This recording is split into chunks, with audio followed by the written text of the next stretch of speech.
ಇನ್ನೂ ಜನ ಇದ್ದಾರೆ. ಶ್ರಾದ್ದಗಳನ್ನು ಮಾಡಿಸಿದ್ರೇ ಶುಭ ಕಾರ್ಯ ಕಳಿಸೋಲ್ಲ. ಲೈಕ್ ವರ್ಷ ವರ್ಷ ಮಾಡಿಸೋ ಶ್ರಾದ್ದ. ಅಪರ ಕಾರ್ಯ ಅಂತ ಹೇಳಿದರೆ ಮೃತನಾಗುವುದಿಂದ ಹಿಡಿದು ದಹನ ಕಾರ್ಯದಿಂದ ಹಿಡಿದು ಮಾಡಿಸ್ತಾರಲ್ಲ, 10 ದಿನ, 11 ದಿನ, 13 ದಿನ, ಅಲ್ಲಿಯವರೆಗೆ ಮಾಡಿಸೋರ ನಂತರ ಮಾತೇ ಆಡಿಸಲ್ವೇನೋ ಪಾಪ ಎಷ್ಟೋ ಜನ. ಅಂದರೆ ಆ ಥರ ಮೈಂಡ್ಸೆಟ್ಟಲ್ಲಿ ಇರುವಂಥವ್ರು ಇದ್ದಾರೆ. ಅದು ಶುದ್ಧ ತಪ್ಪು. ನಿನ್ನ ಮನೆಯಲ್ಲೂ ಕೂಡ ಎಳ್ಳು ಉಪಯೋಗಿಸೋದು ಇರುವಂಥ ಸಂದರ್ಭ ಯಾವತ್ತೂ ಬರಲ್ಲ. ಪ್ರತಿಯೊಬ್ಬರ ಮನೆಯಲ್ಲೂ ಎಳ್ಳು ಉಪಯೋಗಿಸಲೇಬೇಕು. ಅಂದರೆ ಪಿತೃಯಜ್ಞಕ್ಕೆ ಎಲ್ಲರ ಮನೆಯಲ್ಲೂ ಸಾವಿದೆ.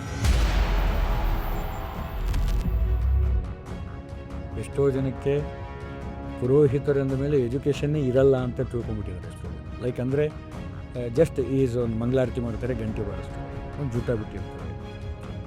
ಆ ಕಾನ್ಸೆಪ್ಟಲ್ಲಿ, ಆ ಮೈಂಡ್ಸೆಟ್ಟಲ್ಲಿ ಇದ್ದವರು ಇದ್ದಾರೆ. ಒಬ್ಬ ಪುರೋಹಿತರು ಅಷ್ಟು ದುಡಿತಾ ಇದ್ದಾರೆ, ಎಷ್ಟು ದುಡಿತಾ ಇದ್ದಾರೆ. ತುಂಬ ಹೇಳ್ತಾರಪ್ಪ ಇವಾಗ. 60,000, 70,000, 1 ಲಕ್ಷ. ನನ್ನ ಒಂದು ಯಾವುದೋ ಮೊನ್ನೆ ನೋಡಿದೆ, ಒಬ್ಬರೇನೋ ಕೇಳ್ತಾರಂತೆ ಅವರಿಗೆ, ನಿಮ್ಮದು ಮಂತ್ಲಿ ಅರ್ನಿ ಎಷ್ಟು ಅಂತ. ಒಂದು 50,000 to 60,000 ಅಂತಾರೆ. ರಪ್ ಅಂತ ಚೇಂಜ್ ಆಗುತ್ತೆ. ಆ ವ್ಯಕ್ತಿ ತಿರ್ಗಾ ಅವನೇ ಪಂಚೆ ಉಟ್ಕೊಂಡು ನಿಂತ್ಕೊಂಡ್ಬಿಡ್ತಾನೆ, ಒಂದು ಸಾಂಗ್ ಆಗ್ತಾನೆ. ಅದು ಎಷ್ಟು ವಿಪರ್ಯಾಸ ಅನಿಸುತ್ತೆ ಅಂದರೆ, ನಾನೇನಾದರೂ ಆಗಿದ್ದರೆ ಅಲ್ಲೇ ಹೇಳ್ತಿದ್ದೆ ಆ ವ್ಯಕ್ತಿ ಇನ್ನೂ ಕಮ್ಮಿ ದುಡಿದಿದ್ದಾನೆ ಅಂತ. ದಿಂಡಾಲಂಕಾರ ಮಾಡಿದ್ರೇ ನಾನು ಸತ್ಯನಾರಾಯಣ ಪೂಜೆ ಮಾಡಿಸ್ತೀನಿ ಅಂದರೆ, ಈ ದಿಂಡಿ ಕೊಟ್ಟಷ್ಟು ಭಕ್ತಿ, ಆ ಹೂಗಳಿಗೆ ಕೊಟ್ಟಷ್ಟು ಭಕ್ತಿ ಆ ಭಗವಂತ ಕೊಡಲಿಲ್ಲ. ನೀನು ಭಗವಂತ ಬೇಕು, ಹೂಗಳು ಬೇಕಿತ್ತು. ಅಂದರೆ ನಿನ್ನ ಸಾಮರ್ಥ್ಯದ ಮೀರಿ ಪೂಜೆ ಮಾಡೋದು ಅಲ್ಲ, ಸಾಮರ್ಥ್ಯ ಇದ್ದರೂ ಅದು ಚೌಕಾಸಿ ತೋರಿಸಿ ಪೂಜೆ ಮಾಡಿಸೋದು.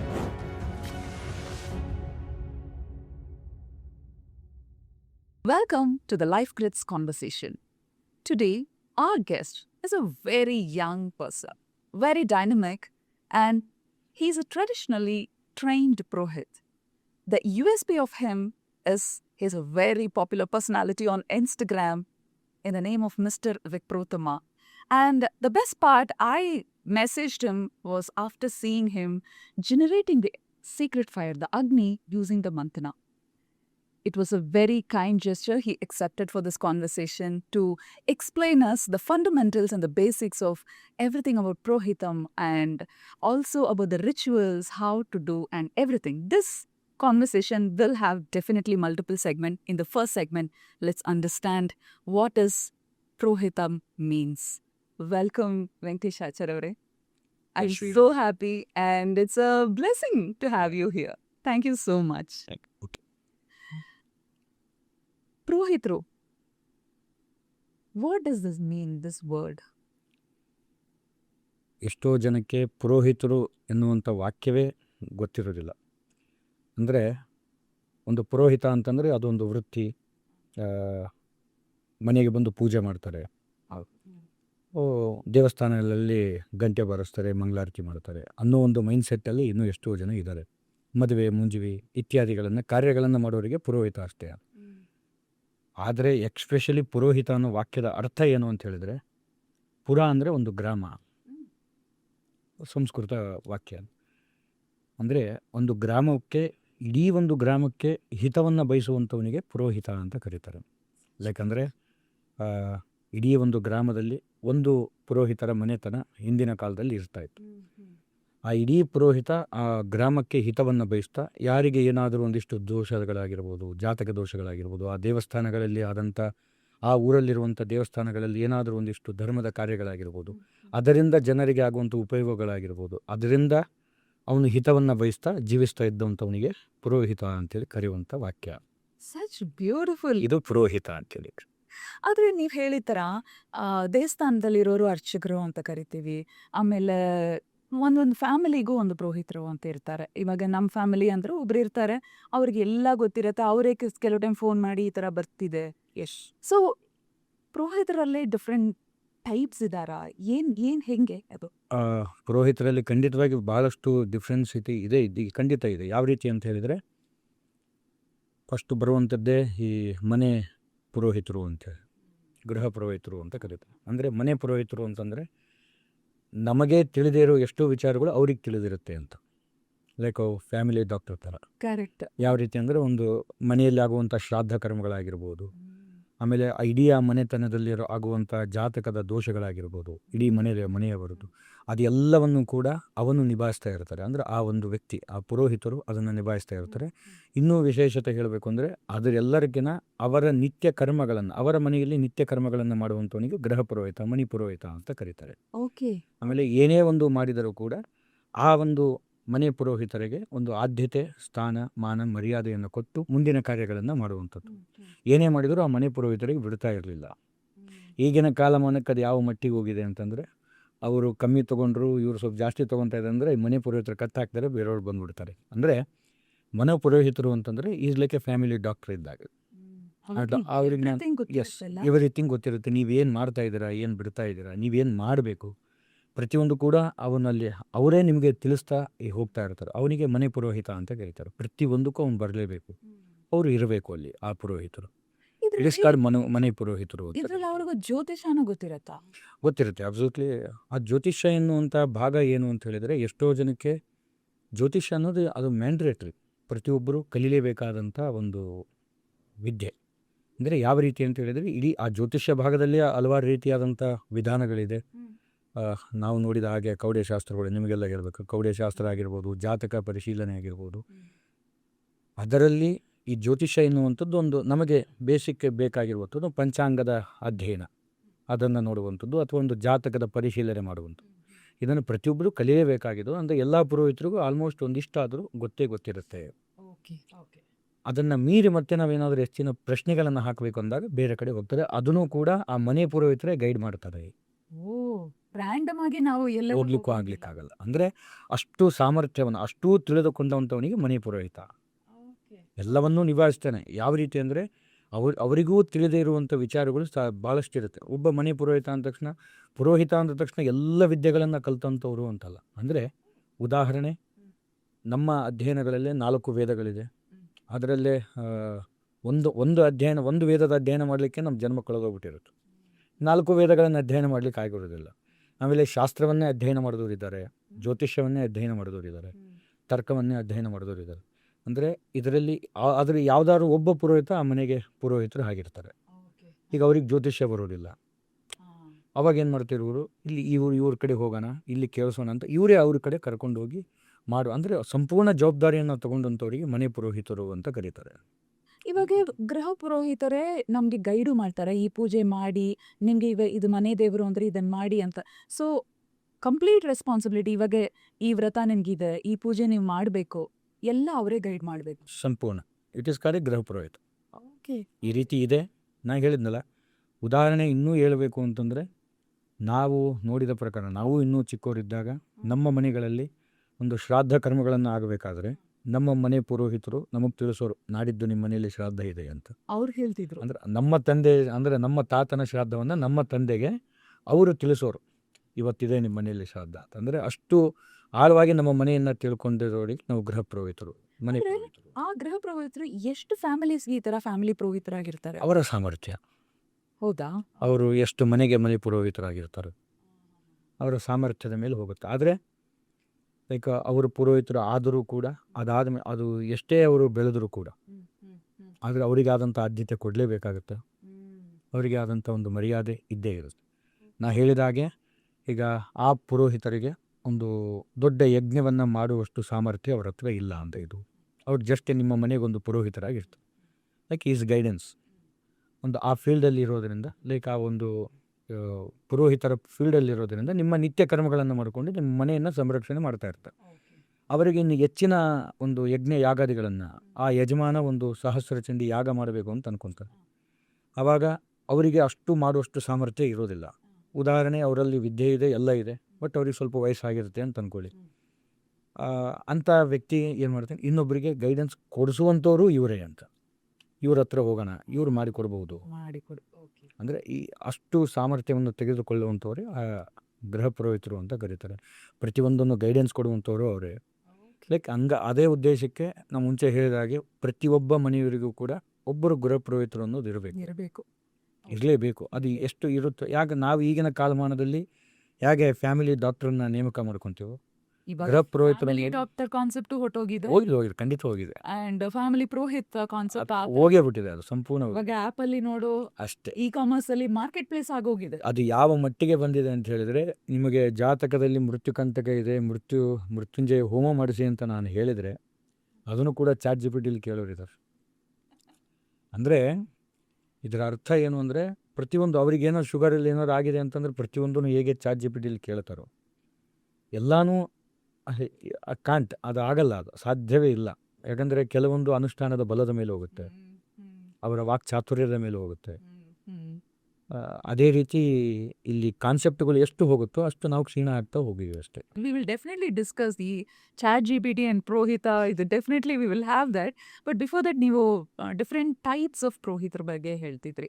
ಒಂದು ಗೃಹ ಪುರೋಹಿತರು, ಆಮೇಲೆ ಈ ದೇವಸ್ಥಾನದಲ್ಲಿ ಇರೋ ಅರ್ಚಕರು, ಅವ್ರದ್ದು ಏನು ರೆಸ್ಪಾನ್ಸಿಬಿಲಿಟೀಸ್? ಅಂದರೆ ಈಗ ಅದೇ ಒಳ್ಳೆ ಕ್ವಶನ್. ಅಂದರೆ ಮುಂಚೆ ಕೇಳಿದ ಹಾಗೆ ಗೃಹ ಪುರೋಹಿತರು ಅನ್ನುವಂಥವ್ರು ಮನೆಗೆ ಸೀಮಿತರಾದಂಥವ್ರು ಗೃಹ ಪುರೋಹಿತರು ಅಂತ ಕರೀತಾರೆ. ಇದಾದ ಮೇಲೆ ಅರ್ಚಕ ವೃಂದದವರು ಅಂತ ಬರುತ್ತೆ. ಈ ಅರ್ಚಕ ಅಂತ ಹೇಳಿದರೆ ನಿತ್ಯ ದೇವಸ್ಥಾನದಲ್ಲಿ ಒಂದು ದೇವಸ್ಥಾನಕ್ಕೆ ಮೀಸಲಾಗಿ ಆ ದೇವಸ್ಥಾನದಲ್ಲಿ ನಿತ್ಯ ಅರ್ಚನಾದಿಗಳನ್ನು ಮಾಡುವಂಥವರಿಗೆ, ಅಂದರೆ ದೇವರಿಗೆ ಅರ್ಚನಾದಿಗಳು, ಷೋಡಶ ಅರ್ಚನೆ, ಎಲ್ಲ ಅರ್ಚನೆ, ಅಂದರೆ ದೇವರ ಪೂಜೆಯನ್ನು ಮಾಡುವಂಥವರಿಗೆ, ನಿತ್ಯ ಒಂದು ದೇವಾಲಯವನ್ನು ಸಂರಕ್ಷಣೆ ಮಾಡುವಂಥವರಿಗೆ ಅರ್ಚಕರು ಅಂತ ಕರೀತಾರೆ. ಅಂದರೆ ದೇವಸ್ಥಾನ ನಿಯಮಗಳೆಲ್ಲ ಗೊತ್ತಿರುತ್ತೆ ದೇವಸ್ಥಾನದ. ಅಂದರೆ ಉದಾಹರಣೆ, ಇಂದಿನ ಕಾಲದಲ್ಲಿ ಆಗಮಶಾಸ್ತ್ರವನ್ನು ಅಧ್ಯಯನ ಮಾಡಿದಂಥ ಅರ್ಚಕರಾಗಿರುವಂಥ, ಆಗಮಶಾಸ್ತ್ರವನ್ನು ಎಲ್ಲವನ್ನು ಅಧ್ಯಯನ ಮಾಡಿ ಅವರು ಆ ದೇವಸ್ಥಾನಕ್ಕೆ ಮೀಸಲಾಗಿ ದೇವಸ್ಥಾನವನ್ನು ಸಂರಕ್ಷಣೆ ಮಾಡುತ್ತಾ ದೇವರಿಗೆ ಅರ್ಚನಾದಿಗಳನ್ನು ಮಾಡುತ್ತಾ ಜೀವಿಸ್ತಾ ಇರುವಂಥವರಿಗೆ ಅರ್ಚಕರು. ಓಕೆ ಓಕೆ, ಇವರಿಗೆ ಅರ್ಚಕರು ಅಂತೇಳಿ ಕರೆಯುವಂಥ. So the roles can swap also. ಇವಾಗ ದೇವಸ್ಥಾನದಲ್ಲಿ ಅರ್ಚನೆ ಮಾಡೋರು ನಮ್ಮ ಮನೆ ಪುರೋಹಿತರಾಗೂ ಇರ್ಬೋದು, ಖಂಡಿತ ಇರ್ಬೋದು, ಅದರಲ್ಲಿ ತಪ್ಪೇನೇ ಇಲ್ಲ. So they have both the knowledge in skill. Yes, ಖಂಡಿತ ಇರೋದು. ನಾ ಹೇಳಿದ್ನಲ್ಲ, ಪ್ರತಿಯೊಂದು ಸ್ಕಿಲ್ಸ್ ಅವ್ರಿಗೆ ಇದ್ದೇ ಇರುತ್ತೆ. ಬೇಸಿಕ್ಸ್ ಏನಿದೆಯೋ, ಜ್ಯೋತಿಷ್ಯ ಅನ್ನೋ ಜ್ಯೋತಿಷ್ಯ ಅಂತ ಏನಿದೆ, ಇನ್ನು ಜ್ಯೋತಿಷ್ಯದಲ್ಲಿಯೂ ಪಾಂಡಿತ್ಯ ಇದೆ, ವೇದದಲ್ಲಿಯೂ ಪಾಂಡಿತ್ಯ ಇದೆ, ಶಾಸ್ತ್ರದಲ್ಲೂ ಪಾಂಡಿತ್ಯಗಳಿದೆ. ಆದರೆ ನಮಗೆ ಅದರ ಭಾಗವನ್ನು ಕೂಡ ಸ್ವಲ್ಪ ಕಿಂಚಿತ್ತಾದರೂ ನಾವು ಅದನ್ನು ಕಲ್ತಿರ್ತೀವಿ. ಲೈಕ್ ಒಂದು ಪಂಚಾಂಗ ಶ್ರವಣ ಮಾಡುವಷ್ಟು ಸಾಮರ್ಥ್ಯ ನಮಗಿದೆ. ಒಬ್ಬ ಪುರೋಹಿತ ವೇದ ಕಲ್ತಿದ್ರು ಕೂಡ ಪಂಚಾಂಗದಲ್ಲಿ ಏನಿದೆ, ಪಂಚಾಂಗದಲ್ಲಿ ಏನಿಲ್ಲ ಅನ್ನುವಷ್ಟು ಸಾಮರ್ಥ್ಯ ಅದು ಜ್ಯೋತಿಷ್ಯ. ಆದರೂ ಅವನು ಅದನ್ನು ಕಲ್ತಿರ್ತಾನೆ. ಯಾವ ಗ್ರಹ ಯಾವ ಸ್ಥಾನದಲ್ಲಿ ಇದ್ದರೆ ಏನಾಗುತ್ತೆ, ಒಂದು ಮುಹೂರ್ತವನ್ನು ಯಾವ ರೀತಿ ತೆಗೆದುಕೊಡಬೇಕು, ಇದೆಲ್ಲ ಜ್ಯೋತಿಷ್ಯ ಭಾಗಕ್ಕೆ ಸಂಬಂಧಪಟ್ಟಿದ್ದು. ಆದರೂ ಅವನೇನೋ ಅಧ್ಯಯನ ಮಾಡಿರಲ್ಲ, ಆದರೂ ಅದನ್ನು ಹೇಳುವಷ್ಟು ಸಾಮರ್ಥ್ಯ ಅವನಿಗಿರುತ್ತೆ. ಕರೆಕ್ಟ್. ಆ್ಯಕ್ಚುಲಿ ಒಂದು ಒಳ್ಳೆ ಕಾರ್ಯ ಶುರು ಮಾಡಬೇಕು, ಒಂದು ಆಫೀಸ್ ಓಪನಿಂಗ್ ಇದೆ, ಇಲ್ಲ ಒಂದು ಏನೋ ಒಂದು ಶುರು ಮಾಡಬೇಕು ಅಂದರೆ ಗುಡ್ ಟೈಮ್ ಅಂತ. ಇವಾಗ ಎಗೈನ್ ಅದರಲ್ಲೂ ಪಂಚಾಂಗ ಆ್ಯಪ್ಗಳಿದೆ, ಎಲ್ಲ ಇದೆ. ಆದ್ರೂ ಒಬ್ಬರನ್ನ ಕೇಳಿ ಇದು ಸರಿ ಇದೆಯಾ, ಈ ಟೈಮಲ್ಲಿ ಶುರು ಮಾಡ್ಬೋದಾ ಅಂತ ಕೇಳೋ ಟೈಮಲ್ಲಿ ಒಂದೇ ದೇವಸ್ಥಾನದಲ್ಲಿ ಯಾರನ್ನ ಕೇಳ್ತೀವಿ, ಇಲ್ಲ ಅಂದರೆ ಜ್ಯೋತಿಷ ಇರೋರನ್ನ ಕೇಳ್ತೀವಿ. ಈ ಫ್ಯಾಮಿಲಿ ಪುರೋಹಿತ್ ಆ ಕಾಲದಲ್ಲಿ ಅವರೇ ಹೇಳ್ತಿದ್ರು, ಒಂದು ಹೆಣ್ಣು ನೋಡೋ ಶಾಸ್ತ್ರ ಇರಲಿ ಏನಾದ್ರೂ ಯಾವ್ದು ಒಳ್ಳೆ ಟೈಮು, ಯಾವಾಗ ಬರೋಕ್ಕೆ ಹೇಳ್ಬೋದು ಅಂತ ಇರುತ್ತೆ. So this is fundamental. Panchanga becomes a very fundamental. And ಅದರಲ್ಲೂ ಹೌ ಡು ಯು ನೋ ಇವ್ರ ಹತ್ರ ಪಂಚಾಂಗ ಇದು ಒಳ್ಳೆ ಟೈಮ್, ಇವ್ರನ್ನ ಕೇಳ್ಬೋದು ಅಂತ ಹೆಂಗೆ ಗೊತ್ತಾಗುತ್ತೆ ಒಂದು ನಾರ್ಮಲ್ ಪರ್ಸನ್ಗೆ? ಇವ್ರ ಹತ್ರ ಕೇಳ್ಬೋದು ಅನ್ನುವಂಥ ಪ್ರಶ್ನೆ ಅನ್ನೋದಾದರೆ, ಅಂದರೆ ಆ ವ್ಯಕ್ತಿನ ನೋಡಿ ಕೇಳೋದು. ಇವಾಗ ಏನಿಲ್ಲ, ಇವಾಗ ಒಂದು ಆಫೀಸ್ ಓಪನಿಂಗ್ ಇದೆ, ಒಳ್ಳೆ ಡೇಟ್ ಫಿಕ್ಸ್ ಮಾಡಬೇಕು, ಇಲ್ಲ ಒಂದು ಒಳ್ಳೆ ಟೈಮು ಮಾಡಬೇಕು ಓಪನಿಂಗ್ ಮಾಡೋಕ್ಕೆ. ಸೊ ಅದನ್ನು ಯಾರ ಹತ್ರ, ಯಾವ ಥರ ಪುರೋಹಿತರ ಹತ್ರ ಕೇಳಬೇಕು? ವಿಶೇಷ ಅಂತಂದರೆ ಯಾವ ಥರ ಪುರೋಹಿತರ ಹತ್ರ ಕೇಳಬೇಕು ಅನ್ನೋದಾದರೆ, ನಾನು ಮುಂಚೆ ಹೇಳಿದ ಹಾಗೆ ಯಾರಿಗೆ ಒಂದು ಗೃಹ ಪುರೋಹಿತರು ಅಂತ ಇರ್ತಾರೋ ಫಸ್ಟ್ ಅವರಿಗೆ ಕೇಳುವಂಥ ನಿಯಮ. ಇನ್ನೂ ಆ ಥರ ಪದ್ಧತಿಯಲ್ಲಿ ಉಳ್ಳುವಂಥವ್ರು ಇದ್ದಾರೆ ಹಳ್ಳಿ ಭಾಗದಲ್ಲಿ, ನಮ್ಮ ಮನೆಯಲ್ಲೂ ಇದ್ದಾರೆ. ನಾನು ಒಬ್ಬ ದೊಡ್ಡ ಪುರೋಹಿತನಾದರೂ ಕೂಡ ನನ್ನ ಮನೆಯಲ್ಲಿ ನನ್ನ ಮದುವೆಗೆ ನಾನು ಮುಹೂರ್ತ ಇಟ್ಕೊಳ್ಳಿಕ್ಕೆ ಅಸಾಧ್ಯ. ಅಂದರೆ ಅದಕ್ಕೆ ಹೇಳ್ತಾರೆ, ಎಷ್ಟೇ ದೊಡ್ಡ ಪಂಡಿತನಾದರೂ ಕೂಡ, ಎಷ್ಟೇ ದೊಡ್ಡ ಬ್ರಾಹ್ಮಣನಾದರೂ ಕೂಡ ಅವನ ಮನೆಗೂ ಒಬ್ಬ ಬ್ರಾಹ್ಮಣ ಬರಲೇಬೇಕು, ಅವನಿಗೂ ಆಶೀರ್ವಾದ ಮಾಡಲೇಬೇಕು. ಅಂದರೆ ಅದೇ ರೀತಿ ನಾವು ಎಷ್ಟೇ ಅಧ್ಯಯನ ಮಾಡಿದರೂ ಕೂಡ ಇನ್ನೊಬ್ಬ ಬ್ರಾಹ್ಮಣನಿಗೆ ಹೋಗಿ ನಾವು ಅದನ್ನು ಕೇಳ್ತೀವಿ. ಅದು ಯಾವ ಬ್ರಾಹ್ಮಣನಿಗೆ ಕೇಳಬೇಕು ಅಂದರೆ, ಉದಾಹರಣೆ ಒಂದು ಮುಹೂರ್ತಾದಿಗಳು, ಪಂಚಾಂಗದ ಅಧ್ಯಯನ ಆಗಿರ್ಬೋದು, ಜಾತಕದ ಪರಿಶೀಲನೆಗಳಾಗಿರ್ಬೋದು, ಅದನ್ನು ಯಾವ ಒಬ್ಬ ಪುರೋಹಿತನಾದರೂ ನಾವು ಕೇಳಲೇಬಹುದು. ಅದೇನು ತಪ್ಪು ಅಂತ ಹೇಳಿಲ್ಲ. ಅವು ಗೊತ್ತಿದ್ದರೆ ಅವರು ಅದನ್ನು ಪರಿಶೀಲನೆ ಮಾಡ್ತಾರೆ. ಅದರ ಹೆಚ್ಚಿನ ಭಾಗ ಇನ್ನೂ ಹೆಚ್ಚಿಗೆ ಕೇಳಬೇಕಾಗಿತ್ತು ಅನ್ನೋದಾದರೆ ಅದನ್ನು ಮತ್ತೆ ಅವರೇ ಗೈಡ್ ಮಾಡ್ತಾರೆ, ಬೇರೆ ಕಡೆ ಹೋಗುವಂಥ ಪ್ರಸಂಗ ಬರುತ್ತೆ ಅಷ್ಟೇ. ಬಟ್ ಆದರೆ ಅದರಲ್ಲಿ ಮುಂಚೆ ಹೇಳಿದ ಹಾಗೆ ಇವೆಲ್ಲ ಒಂದು ಬೇಸಿಕ್ ಅನುಕೂಲ. ಒಂದು ಟೈಮಿಂಗ್ಸು, ಮುಹೂರ್ತ, ಗಳಿಗೆ, ಲೈಕ್ ಒಂದು ಲಗ್ನ ಅಂತ ಹೇಳೋದಾದರೆ ಈ ಉಪನಯನ, ವಿವಾಹ, ಗೃಹ ಪ್ರವೇಶ, ಈ ಲಗ್ನದಲ್ಲಿ ಮುಹೂರ್ತವನ್ನೇ ಮಾಡಿ, ಮಿಥುನ ಲಗ್ನ, ಕುಂಭಲಗ್ನ, ಅಂದರೆ ಆ ಲಗ್ನಗಳನ್ನು ತೆಗೆಯುವಂಥದ್ದು ಅದನ್ನು ಏನು ಸರ್ವೇ ಸಾಮಾನ್ಯ ವಿಚಾರಗಳು. ಅದು ಎಲ್ಲ ನಾನು ಮುಂಚೆ ಹೇಳಿದಾಗೆ ಪ್ರತಿಯೊಬ್ಬ ಪುರೋಹಿತನು ಕೂಡ ಅದನ್ನು ಅಧ್ಯಯನ ಮಾಡಿ ಇರ್ತಾನೆ, ಖಂಡಿತ ಮಾಡಿರ್ತಾರೆ, ಯಾರಿಗಾದರೂ ಕೇಳ್ಬೋದು. ಅದನ್ನು ಬಿಟ್ಟು ನಾವು ನಮ್ಮ ಕುಟುಂಬದ ವಿಚಾರದನ್ನು ಕೇಳೋದಾಗಿರ್ಬೋದು, ದೇವಾಲಯದ ವಿಚಾರಗಳು ಕೇಳೋದಾಗಿರ್ಬೋದು, ಅಂದರೆ ದೊಡ್ಡ ವಿಚಾರಗಳು, ಇನ್ನು ದೇವಸ್ಥಾನದ ವಿಚಾರಗಳು, ದೊಡ್ಡ ದೊಡ್ಡ ವಿಚಾರಗಳು ಕೇಳಬೇಕು ಅಂತಂದಾಗ ಆ್ಯಸ್ ಎ ಏನು ಕೌಡೆ ಶಾಸ್ತ್ರಗಳಾಗಿರ್ಬೋದು, ಜ್ಯೋತಿಷ್ಯದಲ್ಲಿ ಮತ್ತು ಪಾಂಡಿತ್ಯ ಉಳ್ಳುವಂಥವ್ರು ಇದ್ದಾರೆ, ಅವ್ರ ಹತ್ರ ಹೋಗಿ ನಾವು ಅಧ್ಯಯನವನ್ನು ಏನು ನಮ್ಮ ಜಾತಕವನ್ನು ತೋರಿಸಲೇಬೇಕಾಗುತ್ತೆ. ಅಂದರೆ ಅಲ್ಲಿ ಹೋಗಿ ಪ್ರಶ್ನೆ ಹಾಕಬೇಕಾಗುತ್ತೆ. ಸೊ ಅಂದರೆ ಬೇಸಿಕ್ಸ್ ಥಿಂಗ್ಸ್ಗಳೇನಿದೆ ಪ್ರತಿಯೊಬ್ಬ ಪ್ರಯೋಜನಗೂ ನಾವು ಭಯ ಇಲ್ಲದೆ ಕೇಳ್ಬೋದು, ಏನೂ ತಪ್ಪಿಲ್ಲ. ಅಂದರೆ ಎಲ್ಲರೂ ಅದನ್ನು ತಿಳ್ಕೊಂಡಿರ್ತಾರೆ. ಅಂದರೆ ಒಬ್ಬ ಪುರೋಹಿತ ಅಂತಂದರೆ ಕೇವಲ ಮಂತ್ರ ಕಲ್ತಂಥವ್ರಲ್ಲ, ನಾ ಹೇಳೋದು ಈಸ್ ಆಲ್ರೌಂಡರ್. ಅಂದರೆ ಎಲ್ಲವನ್ನ ಬಲ್ಲುವಂಥವನು, ಬೇಸಿಕ್ಸ್ ಥಿಂಗ್ಸು. ಅಂದರೆ ಪುರೋಹಿತ ಅಂತ ಹೇಳಿದರೆ ಒಬ್ಬ ಅಧ್ಯಯನ ಮಾಡಿದಂಥವು, ಹಿತವನ್ನು ಬಯಸುವಂಥವು, ಅಷ್ಟೆಲ್ಲ ಸಾಮರ್ಥ್ಯ ಅವನಿಗಿದೆ ಅಂತಂದರೆ ಅದನ್ನೆಲ್ಲ ಮಾಡ್ತಾ ಇರಬೇಕಾದ್ರೆ ಅವನು ಪ್ರತಿಯೊಂದನ್ನು ಕೂಡ ಬೇಸಿಕ್ ಆದರೂ ಕಲ್ತಿರಬೇಕು. ಯಾಕೆ ಉದಾಹರಣೆ, ಇವಾಗ ನಮಗೇನಾದರೂ ಆಗ್ತಾ ಇದೆ ಅಂತಂದಾಗ ನಾವು ಒಂದಿಷ್ಟು ಏನೇ ಹೆಲ್ತ್ ಬಗ್ಗೆ ಡೋಲೋ 650 ತೊಗೊಂಡ್ರೆ ಇದಾಗುತ್ತೆ, ಇದನ್ನು ತೊಗೊಂಡ್ರೆ ಇದಾಗುತ್ತೆ ಅಂತ ಹೆಂಗೆ ಗೊತ್ತಿರುತ್ತೋ, ಅದೇ ರೀತಿ ನಾವು ಜ್ಯೋತಿಷ್ಯದಲ್ಲಿ ಮುಹೂರ್ತ ತೆಗಿಬೇಕಂದ್ರೆ ಏನು ಬೇಕು, ಒಂದು ಮ್ಯಾಚಿಂಗ್ ಕುಂಡಲಿ ಮ್ಯಾಚಿಂಗ್ ಮಾಡಬೇಕಾದ್ರೆ ಲೈಕ್ ಗಂಡು ಹೆಣ್ಣಿಂದು ಅದಕ್ಕೊಂದು ಬೇಸಿಕ್ಸ್ ಥಿಂಗ್ಸ್ ಅನ್ನೋದು ಏನು ಬೇಕು. ಅದರಲ್ಲಿ ನಮಗೆ ಹೆಚ್ಚಿನ ಡೌಟು ಅಂತ ಬಂತು ಅಂದರೆ ಆವಾಗ ನಾವೇ ಬೇರೆಯವ್ರ ಕಡೆ ಸಜೆಸ್ಟ್ ಮಾಡ್ತೀರಾ? ಓಕೆ. ಸೊ ದೊಡ್ಡ ದೊಡ್ಡ ಪ್ರಶ್ನೆಗಳು ಅಂತಿದ್ದಾಗ ಆವಾಗ ನಾವು ಕವಡೆ ಶಾಸ್ತ್ರಗಳು.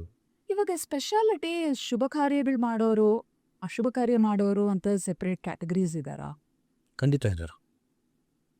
On Like, what basis and how? ವಿಶೇಷ ಅಂತ ಹೇಳಿದರೆ ಈ ಶುಭ ಕಾರ್ಯಗಳು ಅಂತನ್ನುವಂಥದ್ದು ಷೋಡಶ ಉಪಚಾರಗಳು ಅಂತ ಬಂದಿದೆ. ಅಂದರೆ ಷೋಡಶ ಸಂಸ್ಕಾರಗಳು ಅಂದರೆ ಒಬ್ಬ ಮನುಷ್ಯ ಜನನದಿಂದ ಹಿಡಿದು ಮರಣದವರೆಗೂ ಅಲ್ಲಿ ಶುಭ ಕಾರ್ಯಗಳು ಎಲ್ಲ ಷೋಡಶ ಸಂಸ್ಕಾರಗಳಲ್ಲಿ ಬಂತು. ಅಂದರೆ ಲೈಕ್ ನಾಮಕರಣ ಆಗಿರ್ಬೋದು, ಸೀಮಾಂತ ಆಗಿರ್ಬೋದು, ಅನ್ನಪ್ರಾಶನ ಆಗಿರ್ಬೋದು, ಜವಳ ಆಗಿರ್ಬೋದು, ಅಕ್ಷರಾಭ್ಯಾಸ ಆಗಿರ್ಬೋದು, ಉಪನಯನ ಆಗಿರ್ಬೋದು, ಮದುವೆ ಆಗಿರ್ಬೋದು, ಪ್ರತಿಯೊಂದು ಬಂತು. ಎಲ್ಲ ಮನೆಯಲ್ಲಿ ಆಗುವಂಥ ಎಲ್ಲ ಶುಭ ಕಾರ್ಯಗಳು. ಇದನ್ನು ಬಿಟ್ಟು ಮತ್ತು ದೋಷ ಪರಿಹಾರಗಳಾಗಿರ್ಬೋದು, ಹೋಮ, ಹವನ, ಯಜ್ಞ, ಯಾಗ ಅವೆಲ್ಲವೂ ಬಂತು. ಎಲ್ಲವನ್ನು ಮಾಡಲಿಕ್ಕೂ ಕೂಡ ಪ್ರತ್ಯೇಕವಾಗಿ ಒಬ್ಬ ಪುರೋಹಿತರು ಅಂತೇಳಿ ಇರ್ತಾರೆ. ಅಂದರೆ ಅವರೆಲ್ಲರೂ ಸಂಸ್ಕಾರವನ್ನು ಕಲಿತಂಥ ಪುರೋಹಿತರು. ಸಂಸ್ಕಾರಗಳು ಅಂತ ಹೇಳಿದ್ರೆ ಈ ನಿತ್ಯ ದೈನಂದಿಕ ಜೀವನಕ್ಕೆ ಇವೆಲ್ಲ ಷೋಡಶ ಸಂಸ್ಕಾರಗಳನ್ನು ಕಲಿತಂಥವ್ರು. ಇದನ್ನೇ ಮಾಡಿಸುವಂಥವರೇ ಇದ್ದಾರೆ. ಈಗಿನ ಕಾಲಮಾನಕ್ಕೆ ಆ ಥರ ಅದನ್ನು ಅಧ್ಯಯನ ಮಾಡಿದಂಥವರೇ ಜಾಸ್ತಿ ಅಂತ. ಓಕೆ, ತುಂಬ ಜಾಸ್ತಿ. ಅಂದರೆ ಅದು ಕೂಡ ಇವಾಗ ಬೇಸಿಕ್ ಆಗಿದೆ. ಈಗೆಲ್ಲ ಮುಂಚೆಯಿಂದನೂ ಅಷ್ಟೇ ಅದು ಮಾಡಲೇಬೇಕು. ಗೃಹ ಪುರೋಹಿತರು ಯೂಶಲಿ ಸಂಸ್ಕಾರ ಪುರೋಹಿತರಾಗಿ ಎಲ್ಲರೂ ಒಂದೇ ಇರ್ತಾರೆಲ್ಲ, ಅವರೇ ಆಲ್ಮೋಸ್ಟ್. ಓಕೆ. ಇವಾಗ ಹೋಮ, ನೀವು you are again very popular for ಮಹಾಯಜ್ಞಗಳು. I have seen all those videos, looks beautiful, phenomenal. So ಅದಕ್ಕೂ ಅಂತಲೂ ಸೆಪ್ರೇಟ್ ಟ್ರೈನಿಂಗ್ ಆಗಿರುತ್ತಾ? ಟ್ರೈನಿಂಗು ಅಂತಂದರೆ ಟ್ರೈನಿಂಗ್ ಅಂತ ಏನಿರಲ್ಲ, ಅವರ ಒಂದು ಸಾಮರ್ಥ್ಯ, ಓಕೆ, ಅವರ ಒಂದು ಅನುಷ್ಠಾನ, ಆಸಕ್ತಿ ನಿಮಗೆ, ಐ ಮೀನ್ ಅದ್ರ ಮೇಲಿರೋ ಆಸಕ್ತಿ, ಅವರ ಒಂದು ಅನುಷ್ಠಾನ ಎಲ್ಲವೂ ಪ್ಯಾಷನ್ ಯು ಹ್ಯಾವ್ ಫಾರ್ ಚಂಡಿ ಹೋಮ, ಮಹಾಹೋಮ, ಅದರ್ ಥಿಂಗ್ಸ್.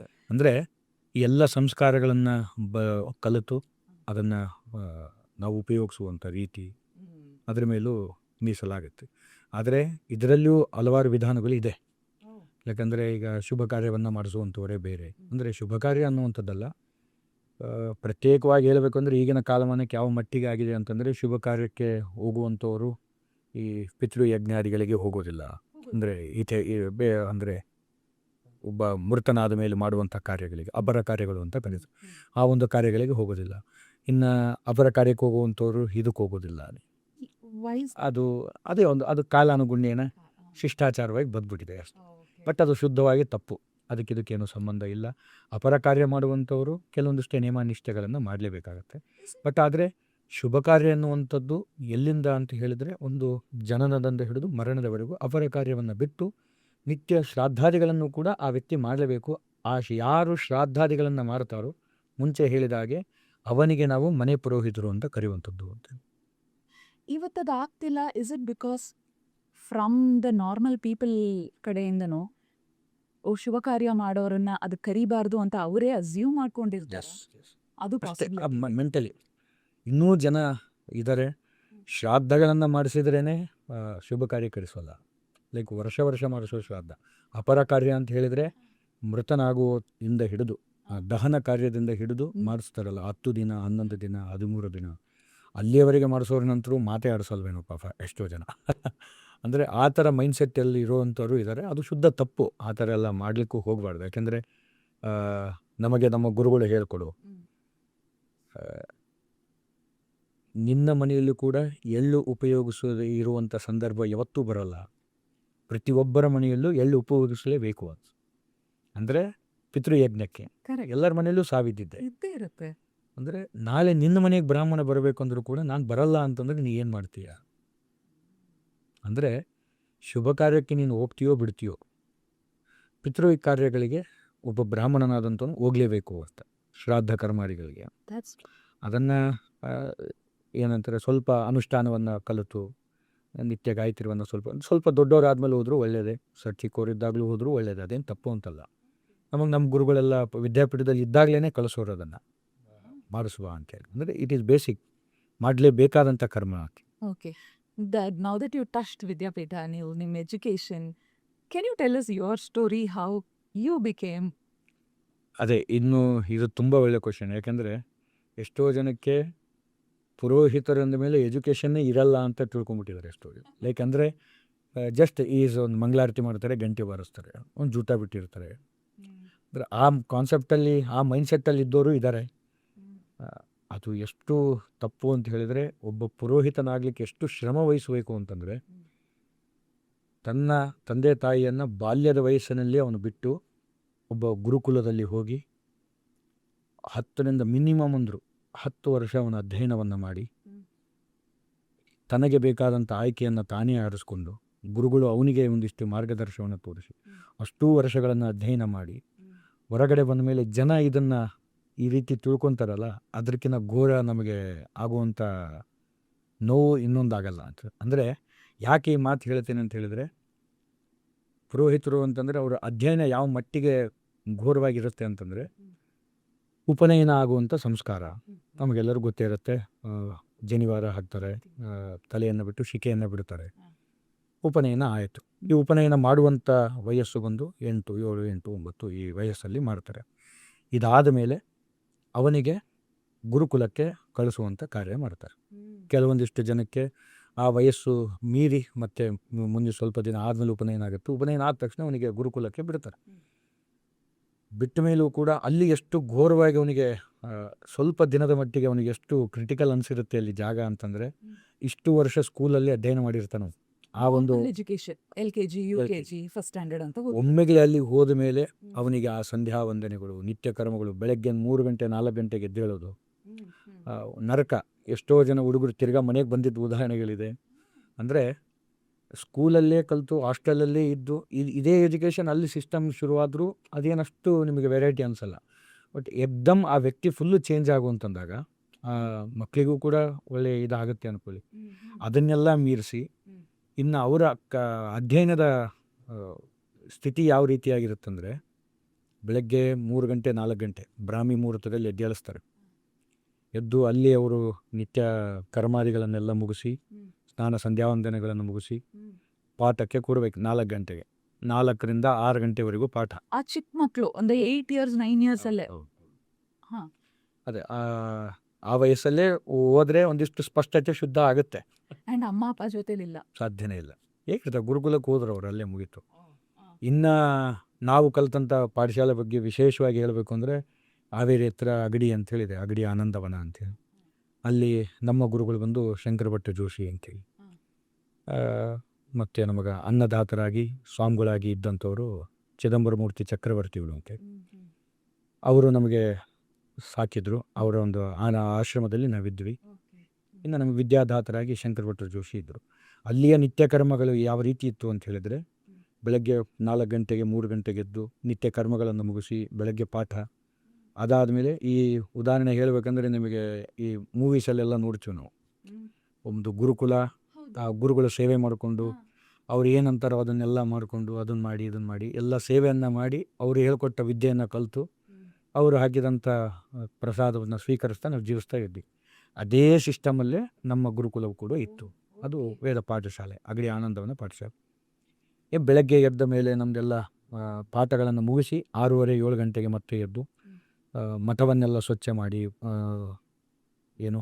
ಪೂಜಾ ಕೈಂಕರ್ಯಗಳನ್ನೆಲ್ಲ ಮುಗಿಸಿ ಅದೆಲ್ಲ ಆದಮೇಲೆ ಬೆಳಗ್ಗೆ ಫಳಾರ ಮುಗಿದ ಮೇಲೆ ಮತ್ತೆ ಪಾಠ. ಒಂದಿಷ್ಟು ದನಗಳು ಇರ್ತಿದ್ವು ಅಲ್ಲೆಲ್ಲ, ಹಸುಗಳು ಅದು ಅವನ್ನೆಲ್ಲ ಮೇಯಿಸಿ ಅದನ್ನೆಲ್ಲ ಹಾಲೆಲ್ಲ ಹಿಂಡಿ ಅದನ್ನು ಸೆಗಣಿ ಕಸ ಎಲ್ಲ ಮಾಡಿ, ಅಂದರೆ ಈ ಗೋಸೇವೆ ಅದನ್ನು ಕೂಡ ಅದನ್ನೆಲ್ಲ ಮುಗಿಸಿ ಗುರುಗಳ ಸೇವೆ ಮಾಡಿಕೊಂಡು ಅಲ್ಲಿ ಮಠದ ಸೇವೆಯನ್ನು ಮಾಡಿ. ಅಂದರೆ ಹೆಮ್ಮೆಯ ವಿಚಾರ ಏನು ಅಂತ ಹೇಳಿದ್ರೆ, ಪುರೋಹಿತನಾದಂಥವನಿಗೆ ಅನ್ಲಿಕ್ಕೂ ಬರದೇ ಇರುವಂಥ ವ್ಯಕ್ತಿ ಒಂದು ಗುರುಕುಲಕ್ಕೆ ಬಿಟ್ಟಾಗ ಅವನು ಎಷ್ಟು ಪ್ರಬಲನಾಗಿ ಹೊರಗಡೆ ಬೀಳ್ತಾನೆ ಅಂತಂದರೆ, ಅವನಿಗೆ ಎಲ್ಲವನ್ನ ಕಳ್ಕೊಂಡ್ರೂ ಕೂಡ ಸುಖದಿಂದ ಜೀವಿಸುವಷ್ಟು ಸಾಮರ್ಥ್ಯ ಆ ವ್ಯಕ್ತಿಗೆ ಬರುತ್ತೆ ಒಬ್ಬ ಪುರೋಹಿತನಿಗೆ. ಅಂದರೆ ಇದು ಅಹಮ್ಮಿಂದ ಹೇಳುವಂಥ ವಾಕ್ಯವಲ್ಲ, ಏನಲ್ಲ. ಅಂದರೆ ಅವನು ಅಷ್ಟೂ ಕಷ್ಟಗಳನ್ನು ನೀಗಿಸಿ ಹೊರಗಡೆ ಬಂದಿರ್ತಾನೆ ಅಂತ. ಆ ಬಾಲ್ಯದಲ್ಲಿ ಒಂದು ವಾಕ್ಯ ಇದೆ, ಈ ವಿದ್ಯಾರ್ಥಿ ಜೀವನದಲ್ಲಿ ಸುಖವನ್ನು ಅನುಭವಿಸಬಾರ್ದು, ಅವಾಗಲೇ ಸುಖ ಕಂಡ್ರೆ ಮುಂದೆ ಸುಖ ಹೋಯ್ತು ಅಂತ ಅರ್ಥ. ಇವಾಗೆಲ್ಲ ಯಾಕೆ ಪುರೋಹಿತರು ಸುಖದಿಂದಿದ್ದಾರೆ ಅಂದರೆ ಅವಾಗಲೇ ಅಷ್ಟು ಕಷ್ಟ ಬಿತ್ತು ಅವರಿಗೆ ಅಂತ. ಅದು ಎಂಥ ಕೋಟ್ಯಾಧೀಶನ ಮಗನಾಗಿರಲಿ ಬಡವರ ಮಗನಾಗಿರಲಿ, ವಿದ್ಯಾಪೀಠದಲ್ಲಿ ಎಲ್ಲರೂ ಸಮಾನತೆ ಅಷ್ಟೇ. ಓಕೆ. ಅವನು ತಲೆ ತೆಗೆಸಬೇಕು, ಗುಂಡು ಶಿಕೆ ಬಿಡಲೇಬೇಕು, ಅದೇ ಪಂಚೆನೇ ಉಡಬೇಕು, ಎಲ್ಲರೊಟ್ಟಿಗೆ ಪಾಠ ಕೊಡಬೇಕು ಅಷ್ಟೇ. ಅಂದರೆ ಅವನು ಕೂಡ ಕೃಷ್ಣರು ಇದ್ದಿದ್ದ ಸ್ಟೋರಿ ಅಷ್ಟೇ. ಸೇಮ್ ಅದೇ ಸಿಸ್ಟಮಲ್ಲಿ ಗುರುಕುಲವು ನಡೆಯುತ್ತೆ. ಅಂದರೆ ಅಲ್ಲಿ ಯಾವುದೇ ರೀತಿಯಾದ ಭೇದ ಭಾವ ಇರಲ್ಲ. ಅವನಿಗೆ ತಂದೆ ತಾಯಿ ಅನ್ನೋ ಕಾನ್ಸೆಪ್ಟು ಕೂಡ ಅವನಿಗೆ ತಲೆಗೂ ಹೋಗಲ್ಲ. ಅದು ಒಂದು ಸ್ವಲ್ಪ ದಿನ ಆಗೋಯ್ತು ಅಂದರೆ ಅವ್ನು ಸಂಪೂರ್ಣ ಅವನೇ ಕುಕ್ ಮಾಡ್ಕೋಬೇಕು. ಕುಕ್ಕಿಂಗ್ ಕೂಡ ಅಂದರೆ ಅವನೇ ಅಂತಂದರೆ ಎಲ್ಲರೂ ಸೇರಿ ಕುಕ್ ಮಾಡೋದು ಮಡಿಲಿ, ಅಡಿಗೆ ಮಾಡೋದಾಗಿರ್ಬೋದು, ದೇವರ ಪೂಜೆ ಆಗಿರ್ಬೋದು. ನಾನು ಈ ಒಂದು ಗೋಸೇವೆ ಇನ್ನು ಇದು ಎಷ್ಟು ವಿಪರ್ಯಾಸ ಅಂದರೆ, ಈಗಿನ ಕಾಲಮಾನಕ್ಕೆ ಹಸು ಅಂದರೆ ಏನು, ಎತ್ತು ಅಂದರೆ ಏನು, ಆಕಳ ಅಂದರೆ ಏನು, ಈ ಬಸವ ಅಂದರೆ ಏನು, ಹೋರಿ ಅಂದರೆ ಏನು, ಎಮ್ಮೆ ಅಂದರೆ ಏನು, ಹಸು ಅಂದರೆ ಎರಡೇ ಡಿಫ್ರೆನ್ಸ್ ಗೊತ್ತಿರೋದು ಇವಾಗ. ಅಂದರೆ ಅದು ಅಲ್ಲದೆ ನಾವು ಅಷ್ಟು ಗೋಸೇವೆಯನ್ನು ಮಾಡಿ ಅದರಲ್ಲಿಯೂ ಕೂಡ ಪಾಂಡಿತ್ಯ ಹೊಂದ್ಬಿಟ್ಟಿದ್ದೀವಿ ಆ ಗೋಸೇವೆಯಲ್ಲೂ ಕೂಡ ಅಂತ. ಅಂದರೆ ಹಾಲು ಹಿಂಡೋದಾಗಿರ್ಬೋದು, ಸೆಗಣಿ ಕಸ ಮಾಡೋದು, ಬೇಸಿಕ್ ಲೈಫ್ ಸ್ಕಿಲ್ಸ್ ಎಲ್ಲ ಕಲ್ತು ಹೋಗ್ಬಿಟ್ಟ ಅವನು. ಹೊರಗೆ ಬಂದರೆ ಅವನು ಒಬ್ಬನೇ ಇವಾಗ. Actually the same life Buddhist ಮಾಂಕ್ಸ್ದು ತುಂಬ ಡಾಕ್ಯುಮೆಂಟ್ರೀಸ್ ಇದೆ, ವಿಡಿಯೋಸ್ ಇದೆ. ಅದನ್ನು of course they also deserve that. But ನಮ್ಮದು ಈ ಪುರೋಹಿತರು ಇದನ್ನ ಇಷ್ಟು ಅವರು ಚಿಕ್ಕ ವಯಸ್ಸಿಂದ ಇದನ್ನು ಮಾಡೋದು ಅಷ್ಟು ಡಾಕ್ಯುಮೆಂಟ್ ಆಗಿಲ್ಲ, ಜನಗಳಿಗೂ ಗೊತ್ತಿಲ್ಲ ಅನ್ಸತ್ತೆ. Usually we see young or middle aged people as ಪುರೋಹಿತರು. ನೀವು ಹೇಳಿದಂಗೆ ಹಿಂಗೆ ಬಿಟ್ಟಿರ್ತಾರೆ. And it's not glamorized. It is very subtle still, and it may still needs to be spoken. Hopefully this platform will do that. ಅಂದರೆ ಅದೇ ಈ ಹೇಳಿದ ಹಾಗೆ ಇನ್ನೂ ಎಷ್ಟೋ ಜನಕ್ಕೆ ಅದೇ ಮೈಂಡ್ ಸೆಟ್ಟಲ್ಲಿದೆ. ಉದಾಹರಣೆ, ಒಬ್ಬ ಪುರೋಹಿತರು ಅಷ್ಟು ದುಡಿತಾ ಇದ್ದಾರೆ, ಎಷ್ಟು ದುಡಿತಾ ಇದ್ದಾರೆ, ತುಂಬ ಹೇಳ್ತಾರಪ್ಪ ಇವಾಗ 60,000, 70,000, 1 ಲಕ್ಷ. ನನ್ನ ಒಂದು ಯಾವುದೋ ಮೊನ್ನೆ ನೋಡಿದೆ, ಒಬ್ಬರೇನೋ ಕೇಳ್ತಾರಂತೆ ಅವರಿಗೆ, ನಿಮ್ಮದು ಮಂತ್ಲಿ ಅರ್ನಿ ಎಷ್ಟು ಅಂತ. ಒಂದು 50,000-60,000 ಅಂತ. ರಪ್ ಅಂತ ಚೇಂಜ್ ಆಗುತ್ತೆ. ಆ ವ್ಯಕ್ತಿ ತಿರ್ಗಾ ಅವನೇ ಪಂಚೆ ಉಟ್ಕೊಂಡು ನಿಂತ್ಕೊಂಡ್ಬಿಡ್ತಾನೆ, ಒಂದು ಸಾಂಗ್ ಹಾಕ್ತಾರೆ. ಅದು ಎಷ್ಟು ವಿಪರ್ಯಾಸ ಅನಿಸುತ್ತೆ ಅಂದರೆ, ನಾನೇನಾದರೂ ಆಗಿದ್ದರೆ ಅಲ್ಲೇ ಹೇಳ್ತಿದ್ದೆ ಆ ವ್ಯಕ್ತಿ ಇನ್ನೂ ಕಮ್ಮಿ ದುಡಿದಿದ್ದಾನೆ ಅಂತ. ಪುರೋಹಿತನಾಗಿ 60 ಕಡಿಮೆನೇ ಆಯಿತು ಅವನಿಗೆ ಅಂತ. ಅಂದರೆ dedication and sacrifice that he has done ಇದೆ ಫಾರ್ ಲೈಫ್ ಇದೆ. ಅಂದರೆ ಈ ಕಣ್ಣಿಗೆ ಕಾಣಿಸೋದು ಅವನ ಪುರೋಹಿತನ ಒಂದು ಸಂಭಾವನೆ ಆಗಿರ್ಬೋದು, ಅವನು ಮಾಡುವಂಥ ಬದುಕುವಂಥ ಜೀವನ ಶೈಲಿ ಆಗಿರ್ಬೋದು. ಆದರೆ ಅದರಿಂದ ಎಷ್ಟು ಶ್ರಮ ಇತ್ತು, ಅವನಲ್ಲಿರೋ ವಿದ್ವತ್ ಎಷ್ಟು ಅನ್ನೋದು ಭಾಳ ಮುಖ್ಯ ಆಗುತ್ತೆ. ಅದನ್ನು ನೋಡಿ ನಾವು ಅಳೆಯೋದಕ್ಕೂ ಅವನ ಹಣವನ್ನು ನೋಡಿ ಅಳೆಯೋದಕ್ಕೂ ತುಂಬ ವ್ಯತ್ಯಾಸ ಇದೆ. ಅಂದರೆ ಪುರೋಹಿತರು ಅಂದ ಮೇಲೆ ಕೇವಲ ಮಂಗಳಾರತಿ ಮಾಡಿದ ತಕ್ಷಣ ದಕ್ಷಿಣೆ ಹಾಕಲ್ಲ. ನಾನು ನಿಮ್ಮ ಮನೆಗೆ ಬರಬೇಕಂದ್ರೂ ಕೂಡ ನನ್ನಲ್ಲಿ ಎಷ್ಟು ಸಾಮರ್ಥ್ಯ ಇದೆ ಅಂತ ನೋಡಿ ಕರೆಸ್ತಿರೋ ಹೊರತು ನನ್ನ ಹತ್ರ ಎಷ್ಟು ಹಣ ಇದೆ ಅಂತ ನೋಡಿ ಕರೆಸಲ್ಲ. ಫಸ್ಟ್ ಟೈಮ್ ಪೂಜೆ ಕರಿತೀವಿ, ಅದರಲ್ಲೇ ಗೊತ್ತಾಗೋಗುತ್ತೆ ಅಷ್ಟೇ ಎಷ್ಟು ಇನ್ವಾಲ್ವ್ಮೆಂಟ್, ಎಷ್ಟು ಅದು ನಮ್ಗೆ ಕನೆಕ್ಟ್ ಆಗುತ್ತೆ, ವೈಬ್ಸ್ ಇದೆ. ಸೆಕೆಂಡ್ ಟೈಮ್ ಕರಿತೀವಾ ಇಲ್ವಾ based on the all your skills and of course. ಅಂದರೆ ಅದೇ ಹೇಳ್ತೇನಲ್ಲ, ಇದನ್ನ ಬಿಟ್ಟು ನಾವೆಲ್ಲ ಏನು ತಿಳ್ಕೊಂಡ್ಬಿಡ್ತೀವಿ, ಪುರೋಹಿತರು ಅಂದರೆ ಆರಾಮಾಗಿದ್ದಾರೆ, ಕೈ ತುಂಬ ಸಂಬಳ ಇದೆ, ಏನು ಜಾಮ್ ಅನ್ನೋಂಗಿದ್ದಾರೆ. ಎಲ್ಲರೂ ಆಗಿಲ್ಲ. ಲಕ್ಷ ದುಡಿಯೋರು ಇದ್ದಾರೆ, 10,000 ದುಡಿಯೋರು ಇದ್ದಾರೆ. ಎಲ್ಲಾ ಪ್ರೊಫೆಷನ್ ತರಾನೇ ಅಲ್ವಾ? ಅಷ್ಟೇ ಅಷ್ಟೇ ಇರೋದು. ಆದರೆ ಕಣ್ಣಿಗೆ ಕಾಣಿಸುವಂಥದ್ದು ಪುರೋಹಿತರು ಅಂದ ತಕ್ಷಣ ಈಸಿ ಮನಿ ಅನ್ಕೊಂಡ್ಬಿಟ್ಟಿದ್ದಾರೆ ಅವ್ರಿಗೆ. ಇದು ಬ್ಯಾಕ್ ಗ್ರೌಂಡ್ ಇಷ್ಟು ಈಸಿ ಮನಿ ಅನ್ನೋ ಮಾತೇ ಬರೋಲ್ಲ ಅಲ್ಲಿ. ಇನ್ನೊಂದು ಹೇಳ್ಬೇಕಂದ್ರೆ ಯಾರು ಆ ವಾಕ್ಯವನ್ನು ಹೇಳ್ತಾರೋ ಜಸ್ಟ್ ಅವ್ರಿಗೆ ಒಂದು ಶ್ಲೋಕ ನಮ್ಮ ಒಟ್ಟಿಗೆ ಉಚ್ಚಾರಣೆ ಮಾಡ್ಲಿಕ್ಕೆ ಹೇಳಿ. ನಮ್ಮ ಒಟ್ಟಿಗೆ ಬರೀ ಅವರು ಸಪ್ರೇಟಾಗಿ ಮಾಡೋದು ದೂರ ಉಳಿತು. ನಿಧಾನಕ್ಕೆ ಹೇಳ್ತೀನಿ, ದೈನಂದಿನ ಜೀವನದಲ್ಲಿ ಬರುವಂಥ ಶ್ಲೋಕಗಳನ್ನೇ ಹೇಳ್ತೀನಿ ಬೇಕಿದ್ರೆ. ಅಂದರೆ ಅಷ್ಟು ಕ್ಲಿಷ್ಟಕರ ಮಾತುಗಳು, ಅಷ್ಟು ಕ್ಲಿಷ್ಟಕರ ಶಬ್ದಗಳು. ಅದು ಎಷ್ಟು ಕ್ಲಿಷ್ಟ ನಮ್ಮ ವಿದ್ಯಾರ್ಥಿ ಜೀವನ ಆಗಿರುತ್ತೆ ಅಂದರೆ, ಒಂದು 1ನೇ ಕ್ಲಾಸಲ್ಲಿ ಕಲ್ತಂಥ, ಫಸ್ಟ್ ಸ್ಟ್ಯಾಂಡರ್ಡ್ ಕಲ್ತಂಥ ಸಬ್ಜೆಕ್ಟ್ಸ್ಗಳು ಸೆಕೆಂಡ್ ಸ್ಟ್ಯಾಂಡರ್ಡ್ ಬಂದಾಗ ಮರ್ತುಬಿಟ್ಟಿರ್ತಾನೆ ಅವನು. ಕರೆಕ್ಟ್ ಕರೆಕ್ಟ್ ಯಾ ಇನ್ನು ಥರ್ಡ್ ಸ್ಟ್ಯಾಂಡರ್ಡಿಗೆ ಬಂದರೆ ಮುಗಿದೋಯ್ತು, ಏನು ಕಲ್ತಿದ್ದಾನೆ ಅಂಬದೇ ಅರಿವಿರಲ್ಲ. ಆಸ್ಮಿ ಇವಾಗ ಇಂಟಿಗ್ರೇಷನ್ ಗೊತ್ತಿಲ್ಲ. ಸ್ಪೀಡಾಗಿ ಹೇಳು ಅಂದರೆ ಈಗ ಎಷ್ಟೋ ಜನಕ್ಕೆ ಎ ಫಾರ್ ಆ್ಯಪಲಿಂದ ಹಿಡಿದು ಜಡ್ತನ ಹೇಳು ಅಂದರೆ ಆಗಲ್ಲ ಅವ್ರಿಗೆ. ಮತ್ತು ದೊಡ್ಡ ದೊಡ್ಡ ಡಾಕ್ಟರೇಟ್ ಎಲ್ಲ ಇರ್ತಾರೆ. ಅಂದರೆ ಇದರ ಅರ್ಥ ಏನು ಅಂದರೆ, ಆದರೆ ಒಬ್ಬ ಪುರೋಹಿತನಾದಂಥವನು ಶುಕ್ಲಾಂಬರಧರಂ ವಿಷ್ಣು ಶಶಿವರ್ಣಂ ಬೇಸಿಕ್ ಶ್ಲೋಕ ಅಲ್ಲಿಂದ ಹಿಡಿದು ಅವನು ನಾಳೆ ದೊಡ್ಡ ಧನಪಾಠಿಯಾಗಿರಲಿ ಅಥವಾ ಶಾಸ್ತ್ರ ಅಧ್ಯಯನ ಮಾಡಿದಂಥವನಾಗಿರಲಿ, ತರ್ಕ ಮೀಮಾಂಸಾ ವ್ಯಾಸ ಎಲ್ಲವನ್ನ ಅಧ್ಯಯನ ಮಾಡಿದಂಥವನಾಗಿದ್ದರೂ ಕೂಡ ಬೇಸಿಕ್ ಶ್ಲೋಕದಿಂದ ಹಿಡಿದು ಅಲ್ಲಿಯವರೆಗೂ ಕೂಡ ಅವನು ಮೈಂಡಲ್ಲಿ ಸ್ಟೋರ್ ಮಾಡಿ ಇಟ್ಕೋಬೇಕಲ್ವ. ನಮ್ಮಲ್ಲಿ ಯಾವುದೇ ರೀತಿಯಾದಂಥ ಕಾಪಿಗಳಿರಲ್ಲ, ಯಾವುದೇ ರೀತಿ ಚೀಟ್ ಆದಂಥದ್ದಿರಲ್ಲ. ಪ್ರತಿಯೊಂದು ಅವನು ಬಾಯಟ್ ಹಾಕಲೇಬೇಕು. ಅವ್ನು ಬಾಯಟ್ ಹಾಕಿದ್ರೇ ಅವನಿಗೆ ಜೀವನ. ಬಟ್ ಇವಾಗ ಇನ್ನೊಂದು ಹೇಳ್ತಾರಲ್ವಾ, ಈ ಪುರೋಹಿತರೆಲ್ಲ ಮೊಬೈಲಲ್ಲೇ ನೋಡ್ಕೊಂಡು ಹೇಳ್ತಾ ಇದ್ದಾರೆ. ಅಂದರೆ ಇದರ ಅರ್ಥ ಮೊಬೈಲಲ್ಲಿ ನೋಡ್ತಾ ಇರ್ಬೋದು ಅನ್ನೋದು ಒಂದು ವಿಪರ್ಯಾಸವೇ, ಅದು ತಪ್ಪು ಅಂತಲ್ಲ. ಲೈಕ್ ಪುಸ್ತಕವನ್ನು ನೋಡಿ ಹೇಳೋದು ಅನ್ನೋದು ಏನಿದೆಯಲ್ಲ, ಅದು ಮೈಂಡ್ಸೆಟ್ಟಿಂದ ತೆಗೆದುಹಾಕಬೇಕು. ನೋಡಿ ಹೇಳೋದು ಅಂದ ತಕ್ಷಣ ಅವನಿಗೆ ಏನೂ ಬರೋದಿಲ್ಲ ಅಂತಲ್ಲ. ಉದಾಹರಣೆ, ನಾವು ಚಿಕ್ಕವರಿದ್ದಾಗ ಮಾಡಿದಾಗ ಆ ಬಿಸಿ ರಕ್ತದಲ್ಲಿ ನಾವು ಹೊರಗಡೆ ಬಂದಿರ್ತೀವಿ, ಎಲ್ಲ ಕಲ್ತಿದ್ವಿ ಅನ್ನೋ ಒಂದು ಗರ್ವ ಸಾಮಾನ್ಯವಾಗಿ ಎಲ್ಲರಿಗೂ ಇದ್ದೇ ಇರುತ್ತೆ. ಬಂದಾದ ಮೇಲೆ ಒಂದು ಸ್ವಲ್ಪ ದಿನದಲ್ಲಿ ನಾವು ಕಾರ್ಯಕ್ರಮಕ್ಕೆ ಅಂತ ಹೋದಾಗ ಪುಸ್ತಕವನ್ನು ಒಯ್ಯೋಲ್ಲ, ತೊಗೊಂಡು ಹೋಗೋದಿಲ್ಲ. ತೆಗೆದನ್ನು ಕೂತ್ಕೊಂಡ ಮೇಲೆ ಅದನ್ನು ಪುಸ್ತಕ ಒಯ್ಲಾರ್ದೆ ಬಾಯಟ್ಟಲ್ಲಿ ಹೇಳ್ತಾ ಇರ್ತೀವಿ. ನಮ್ಮ ಗುರುಗಳು ಅವಾಗ ಬೈಯೋರು. ಅಂದ್ರೆ ಅಷ್ಟು ದೊಡ್ಡ ಗಣಪಾಟಿ ಆದಂಗೆ, ಅಷ್ಟು ದೊಡ್ಡ ಲಪಾಟಿ ಆದಂಗೆ. ಲಪಾಟಿ ಅಂದರೆ ಲೈಕ್ ಬೈಯೋದು ಅಂತ ಅರ್ಥ. ಅಂದರೆ ಎಷ್ಟೇ ದೊಡ್ಡ ವ್ಯಕ್ತಿ ಆದರೂ ಕೂಡ ಒಂದು ಪುಸ್ತಕವನ್ನು ಮುಂದೆ ಇಡಬೇಕು. ಒಂದು ನೀವು ವಿಷ್ಣು ಸಹಸ್ರನಾಮ ಬೇಸಿಕ್ ಒಂದು ನಿತ್ಯ ಪಾರಾಯಣ ಮಾಡುವಂಥ ಸ್ತೋತ್ರವೇ. ಆ ವಿಷ್ಣು ಸಹಸ್ರನಾಮ ನೀವು ಪಾರಾಯಣ ಮಾಡ್ತಾ ಇದ್ದರೂ ಕೂಡ ಒಂದು ಮುಂದಗಡೆ ಪುಸ್ತಕ ಇರಬೇಕು. ಅದು ಸರಸ್ವತಿಗೆ ಕೊಡುವಂಥ ಗೌರವ, ವ್ಯಾಸ ಮುನಿಗಳಿಗೆ ಕೊಡುವಂಥ ಗೌರವ, ವ್ಯಾಸರಾಜರಿಗೆ. ಅಂದರೆ ಆ ಸರಸ್ವತಿಗೆ ಕೊಡುವಂಥ ಗೌರವಕ್ಕೆ ಅದನ್ನು ಮುಂದಿಟ್ಕೊತಾರೆ. ಈಗಲೂ ಎಷ್ಟೋ ಗುರುಗಳಾಗಿರ್ಬೋದು, ದೊಡ್ಡ ದೊಡ್ಡ ಪಂಡಿತರಾಗಿರ್ಬೋದು, ಪ್ರವಚನಗಾರರಾಗಿರ್ಬೋದು, ಹರಿಕತೆ ಹೇಳೋರಾಗಿರ್ಬೋದು, ಇವರೆಲ್ಲರೂ ಕೂಡ ಅದು ಇಡೀ ಪುಸ್ತಕವನ್ನು ಅವರು ಅಧ್ಯಯನ ಮಾಡಿದರೂ ಕೂಡ ಮುಂದೆ ಒಂದು ವ್ಯಾಸಪೀಠದಲ್ಲಿ ಆ ಪುಸ್ತಕ ಇಟ್ಟು ಪ್ರವಚನ ಶುರು ಮಾಡೋರು. ಅಂದರೆ ಅದು ಒಂದು ಗೌರವ. ಅದನ್ನು ಈಗಿನ ಕಾಲಮಾನಕ್ಕೆ ಅದು ಪುಸ್ತಕ ಮರೆತು ಬಂದಾಗ ಮೊಬೈಲಲ್ಲಿ ನೋಡಿ ಅದು ಮಂತ್ರ ಹೇಳ್ತಾ ಇರ್ತಾರೆ. ಬಟ್ ಅದು ನೋಡಿ ಹೇಳೋದ್ರಿಂದ ಅವ್ರಿಗೆ ಬರೋಲ್ಲ ಅಂತ ಅನ್ಲಿಕ್ಕೆ ಆಗಲ್ಲ.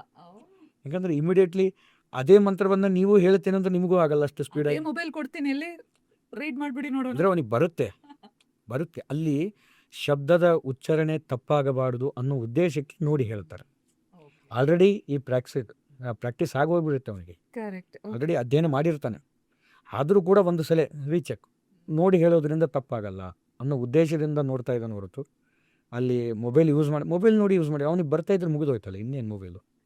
ಅಂದರೆ ಅದು ತಪ್ಪಾಗುತ್ತೆ ಅನ್ನೋ ಉದ್ದೇಶದಿಂದ ಮೊಬೈಲ್ ನೋಡ್ತಾನೆ ಹೊರತು ಸುಮ್ಮನೆ ನೋಡೋದು ಅಂತಲ್ಲ. ಮುಂಚೆ ಪುಸ್ತಕ ಇತ್ತು, ಈ ಮೊಬೈಲ್ ಅದೊಂದೇ ವಿಪರ್ಯಾಸ ಅಷ್ಟೇ. ನೀವು ಬರೀ ಈ ಥರ ಉಪನಿಷತ್ತುಗಳು, ಈ ವೇದಗಳ ರೀಡ್ ಮಾಡ್ತೀರಾ, ಇಲ್ಲ ಫಿಸಿಕ್ಸು, ಕೆಮಿಸ್ಟ್ರಿ, ಮ್ಯಾಥ್ಸು ಈ ಥರ? ಬಿಕಾಸ್ ರೀಸೆಂಟ್ಲಿ ನಾನು ಈ ಕಾನ್ವರ್ಸೇಷನ್ ಪ್ರಿಪೇರ್ ಆಗೋ ಟೈಮಲ್ಲಿ ಗುರುಕುಲದಲ್ಲಿ ಇವಾಗ ಕಂಪ್ಯೂಟರ್ ಸೈನ್ಸಿಂದ ಎಲ್ಲ ಹೇಳ್ಕೊಡ್ತಾರೆ. Maths, English, languages, others country languages ಹೇಳ್ಕೊಡ್ತಾರೆ ಅಂತ. So how is it different? ಈ ಎಜುಕೇಷನ್ ಬಗ್ಗೆ ಒಂಚೂರು ಹೇಳಿ. ಅದು ಎಜುಕೇಷನ್ ಅಂತೇಳಿ ಹೇಳಿದಾಗೆ ಮುಂಚೆ ಸ್ವಲ್ಪ ಹಿಂದಿನ ಕಾಲದಲ್ಲಿ ಹೋದರೆ, ನಾನು ಕಲ್ತಂಥ ವಿದ್ಯಾಪೀಠ ಆಗಿರ್ಬೋದು, ಅದಕ್ಕಿಂತ ಸ್ವಲ್ಪ ಹಿಂದೆ ಆದರೆ ಒಬ್ಬರೇ ಗುರುಗಳು, ಅವರೊಬ್ಬರೇ. ಈಗ ನಾನು ಹೇಳಿದ ನಮಗೂ ಯಾರು ಗುರುಗಳು ಅಂದರೆ ಶಂಕರ ಭಟ್ರು ಅಷ್ಟೇ. ಆ ಒಬ್ಬರೇ ಗುರುಗಳು ನಮಗೆ ಅವರೇ ವ್ಯಾಕರಣ ಹೇಳ್ಕೊಡೋರು, ಅವರೇ ವೇದವನ್ನು ಹೇಳ್ಕೊಡೋರು. ನಮ್ಮಲ್ಲಿಯೂ ಕೂಡ ಸಿಲೆಬಸ್ ಲೆಕ್ಕದಲ್ಲಿ ಇದೆ. ಲೈಕ್ ವೇದ ಅನ್ನುವಂಥದ್ದೇ ಒಂದು ಸಬ್ಜೆಕ್ಟು, ಇನ್ನು ವ್ಯಾಕರಣ ಎನ್ನುವಂಥದ್ದೇ ಒಂದು ಸಬ್ಜೆಕ್ಟು, ಸಂಸ್ಕೃತ ವ್ಯಾಕರಣ ಅದೊಂದು ಲ್ಯಾಂಗ್ವೇಜು. ಆ ಲ್ಯಾಂಗ್ವೇಜಕ್ಕೆ ವ್ಯಾಕರಣಾದಿಗಳನ್ನು ಅದನ್ನು ಹೇಳ್ಕೊಂಡು, ಗದ್ಯ ಪದ್ಯ ಅನ್ನುವಂಥದ್ದೇ ಒಂದು ಸಬ್ಜೆಕ್ಟು. ಅಮರಕೋಶ ಎನ್ನುವಂಥದ್ದೇ ಒಂದು ಸಬ್ಜೆಕ್ಟು, ಶಬ್ದರೂಪಾವಳಿ ಎನ್ನುವಂಥದ್ದೇ ಒಂದು ಸಬ್ಜೆಕ್ಟು. ಅಂದರೆ ಇಲ್ಲಿ ಈ ಎಲ್ಲ ಸಬ್ಜೆಕ್ಟ್ಗಳನ್ನು ಒಬ್ಬರೇ ಹೇಳ್ಕೊಡುವಂಥ ಗುರುಗಳು ಆಗಿನ ಕಾಲದಲ್ಲಿ ಇತ್ತು. ಈಗಿನ ಕಾಲಮಾನಕ್ಕೆ ಹೆಂಗಾಗಿದೆ ಅದನ್ನು ಕೂಡ ಬೇಸಿಕ್ ಎಜುಕೇಷನ್ ಸಿಸ್ಟಮ್ ಥರ ಆಗೋಗಿದೆ. ಲೈಕ್ ಒಂದು ಪಿರಿಯಡು ವೇದ, ಒಂದು ಪಿರಿಯಡು ಗದ್ಯ ಪದ್ಯ, ಒಂದು ಪಿರಿಯಡ್ ಅಮರಕೋಶ. ಅದು ಬೆಳಗ್ಗೆ ಶುರು ಆದರೆ ಸಾಯಂಕಾಲ ಕ್ಲೋಸ್ ಆಗೋದು. ಗುರುಕುಲನೇ ಅವರು. ಆದರೆ ವೇದಕ್ಕಾಗಿಯೇ ಒಬ್ಬರು ಪಂಡಿತರು, ಗದ್ಯ ಪದ್ಯಕ್ಕಾಗಿಯೇ ಒಬ್ಬರು ಪಂಡಿತರು, ಶಾಸ್ತ್ರಕ್ಕಾಗಿಯೇ ಒಬ್ಬರು ಬಟ್ ಹೌ ಪಂಡಿತರು. About the modern, the so called ಅದೇ ಈಗಿನ ಕಾಲಮಾನಕ್ಕೆ ಹೇಳಿದಾಗೆ ಇದರ ಒಟ್ಟಿಗೆ ಮತ್ತು ಇದು ಬೇಸಿಕ್ಕು ಬೇಕಾಗೇ ಆಗುತ್ತೆ. ಇಂಗ್ಲಿಷ್ ಇಂದ ಒಂದು ಇವಾಗ ನಮಗೆ ಕಾರ್ ಲೈಸೆನ್ಸು, ಬೈಕ್ ಲೈಸೆನ್ಸ್ ಬೇಕಂದರೆ 10th ಬೇಕಾಗಿತ್ತು. ರೈಟ್. ಸೊ ಆ ಉದ್ದೇಶಕ್ಕೆ ಇದನ್ನು ಟಚ್ ಇರಿ ಅನ್ನೋ ಉದ್ದೇಶದಿಂದ ಅದು ಒಂದು ವಿದ್ಯೆಯನ್ನು ಅಂದ್ಕೊಂಡು ಅದನ್ನು ಕಲಿಸ್ತಾ ಇದ್ದಾರೆ ಅಷ್ಟೇ. ಅಂದ್ರೆ ನಿಮ್ಗೆ ನೀವು ಈ ನಾರ್ಮಲ್ SSLC ಆ ಥರ ಹೀಗಿದೆ ಹೀಗಿದೆ. ಇವಾಗ ಬಂದಿದೆ, ಯೂನಿವರ್ಸಿಟಿಗಳಾಗಿದೆ. ಮುಂಚೆ ನಮಗೆಲ್ಲ ಮೈಸೂರು ಯೂನಿವರ್ಸಿಟಿ ಇತ್ತು, ಅಲ್ಲಿ ಸೊ ಸರ್ಟಿಫಿಕೇಟ್ ಅಂತ ಒಂದು ಖಂಡಿತ ಇರುತ್ತೆ. ನಮ್ಮಲ್ಲಿಯೂ ಕೂಡ ಬೋರ್ಡ್ ಎಕ್ಸಾಮ್ಸ್ ಇದೆ. Board exams. ಪ್ರತಿಯೊಂದಕ್ಕೂ ಇದೆ. ಹ್ಮ್. ಲೈಕ್ ಕಾವ್ಯ, ಈ ಸಂಸ್ಕೃತದಲ್ಲೇ ಒಂದಿದೆ, ವೇದಕ್ಕೆ ಸಂಬಂಧಪಟ್ಟಿದ್ದೇ ಒಂದಿದೆ. ಪ್ರತಿಯೊಂದಕ್ಕೂ ಎಕ್ಸಾಮ್ಸ್ ಇದೆ. ಎಕ್ಸಾಮಿನೇಷನ್ ಆಗುತ್ತೆ, ಇನ್ನು ಘೋರವಾಗಿ ಆಗುತ್ತೋ ನೀವು ನೋಡೋಕ್ಕೆ ಆಗಲ್ಲ ಅವು. ಬಟ್ ಇವಾಗ ನೀವು ಓದಿದ ಟೈಮಲ್ಲೂ ಅದೆಲ್ಲ ಇತ್ತ? ಇತ್ತು ಖಂಡಿತ ಇತ್ತು. ಅದು ಯಾವ ಏಜ್ ಗ್ರೂಪಾ ಇಲ್ಲ ಲೆವೆಲ್? ಇನ್ನೊಂದು ಪುರೋಹಿತರಲ್ಲಿ ಒಂದು ವೇದ ಅಧ್ಯಯನ ಮಾಡುವುದರಲ್ಲಿ ಏಜ್ ಏನು ಅದರಲ್ಲಿ ಇಲ್ವೇ ಇಲ್ಲ. ಸೊ ಯು ಉಪನಯನ ಆದಮೇಲೆ ಅವ್ನು ಬರಬೇಕಷ್ಟೆ. ಇಲ್ಲ ಒಂಚೂರು ಲೇಟ್ ಆಗಿ ಶುರು ಮಾಡಿದ್ರು ಬರ್ತಾನೆ. ಅಂದರೆ ಅವನಿಗೆ ಪರೀಕ್ಷೆ ಆಗುತ್ತೆ, ಅವ್ನು ವಾಕ್ಚಾತುರ್ಯ ನೋಡ್ತಾರೆ ವಿದ್ಯಾಪೀಠಕ್ಕೆ ಸೇರಿಸ್ಕೋಬೇಕಾದ್ರೆ. ಲೈಕ್ 10th ಆಯಿತು, ಇತ್ತು ಸೆಕೆಂಡ್ PU ಆದಮೇಲೆ ಬರ್ತೀನಿ ಅಂದರೆ ಆಗಲ್ಲ. ಅದಲ್ಲ, ಟೈಮ್ ಅಲ್ವೇ ಅಲ್ಲ. ಈ ಸರ್ಟಿಫಿಕೇಟ್ ಕೋರ್ಸ್ ಏನೂ ಇಲ್ಲ. ನಂಗೆ ಬರೀ ಗೃಹ ಪ್ರವೇಶದ ಮಾತ್ರ ಕಲಿಬೇಕು, ಏ, ಯಜ್ಞದ ಮಾತ್ರ ಕಲಿಬೇಕು. ನಾನು +2 ಮುಗಿಸ್ಬಿಟ್ಟೆ. ಹಾಗೂ ಮಾಡುವಂಥವ್ರು ಇದ್ದಾರೆ. ಇದಾರಾ? ಲೈಕ್ ಅದೇ ಹೇಳಿದ್ನಲ್ಲ, ಸ್ವಲ್ಪ ಒಂದು 2 ವರ್ಷ 3 ವರ್ಷದ ಮಟ್ಟಿಗೆ ಅಲ್ಲೇ ಬೇಸಿಕಲ್ಲಿ ತಮ್ಮ ಊರಲ್ಲಿ ಆ ಪುರೋಹಿತರು ಈ ಬೇಸಿಗೆ ಶಿಬಿರ ಅಂತ ನಡೆಯುವಂಥದ್ದು. ಬೇಸಿಗೆ ಶಿಬಿರ ಅಂದರೆ ಬೇಸಿಗೆ ಅಂದರೆ ಈ ಟೈಮ್ ಸಮ್ಮರ್ ಕ್ಯಾಂಪ್ಸಲ್ಲಿ ಹೇಗೆ ನಾವು ಟ್ಯೂಷನ್ಸ್ಗಳು ಇರುತ್ತೋ ನಮ್ಮಲ್ಲಿ ಕೂಡ ಶಿಬಿರ ಅಂತೇಳಿ ಆಗೋದು. ಅಲ್ಲಿ ನಿತ್ಯ ಸಂಧ್ಯಾ ವಂದನೆ, ಅವನು ಒಂದು ಧರ್ಮದ ಆಚರಣೆ ಮಾಡುವಂಥದ್ದು. ಸಂಧ್ಯಾ ವಂದನೆ, ದೇವರ ಪೂಜೆ, ಅಗ್ನಿ ಕಾರ್ಯ, ವೈಶ್ವದೇವ ಇವೆಲ್ಲ ಮಾಡುವಂಥದ್ದನ್ನು ಹೇಳ್ಕೊಡ್ತಾ ಇತ್ತು. ಅಲ್ಲಿ ಅವನು ಅಧ್ಯಯನ ಮಾಡಿ ಮಾಡಿ ಮಾಡಿ ಮಾಡಿ ಮಾಡಿ ಇನ್ನೊಬ್ಬರ ಕಡೆ ಅಸಿಸ್ಟೆಂಟ್ ಆಗಿ ಹೋಗಿ ಕಲ್ತಂಥವ್ರು ದೊಡ್ಡ ಪುರೋಹಿತರ ಹತ್ರ. ಅಲ್ಲಿ ಹೋಗಿ ಅಧ್ಯಯನ ಅವ್ರ ಹತ್ರ ಒಂದಿಷ್ಟು ಕಲಿತು ತಾನೇ ಆ ಊರಿಗೆ ಪುರೋಹಿತನಾಗಿ ಈ ರೀತಿ ಬದಲಾದಂಥವ್ರು ಇದ್ದಾರೆ. ಅಂದರೆ ಕಲ್ತಾದ್ಮೇಲೆ ಪುರೋಹಿತರು ಆಗೋದಕ್ಕಿಂತ ಕಲ್ಕೊಂತಾನೆ ಪುರೋಹಿತರು ಆದಂಥವ್ರು ಇದ್ದಾರೆ. ಅಂದರೆ ಅಧ್ಯಯನ ಕಮ್ಮಿ ಆಗಿದೆ ಅಂತಲ್ಲ, ವಿತ್ ಪ್ರಾಕ್ಟೀಸ್ ಸಮೇತನೇ ಪುರೋಹಿತರಾದಂಥವ್ರು ಇದ್ದಾರೆ ಅಂತ. With reference to some real life what happen, 58-60 years ವರೆಗೆ ನಾರ್ಮಲ್ ಗೌರ್ಮೆಂಟ್ ಕೆಲಸದಲ್ಲಿ ಇದ್ರು ಬ್ರಾಹ್ಮಣರು. ಅದಾದ್ಮೇಲೆ ಇದಕ್ಕಿದಂಗೆ ಮನೆ ಪೂಜೆ ಅವರವ್ರದ್ದು ಮಾಡ್ಕೋತಿದ್ರು.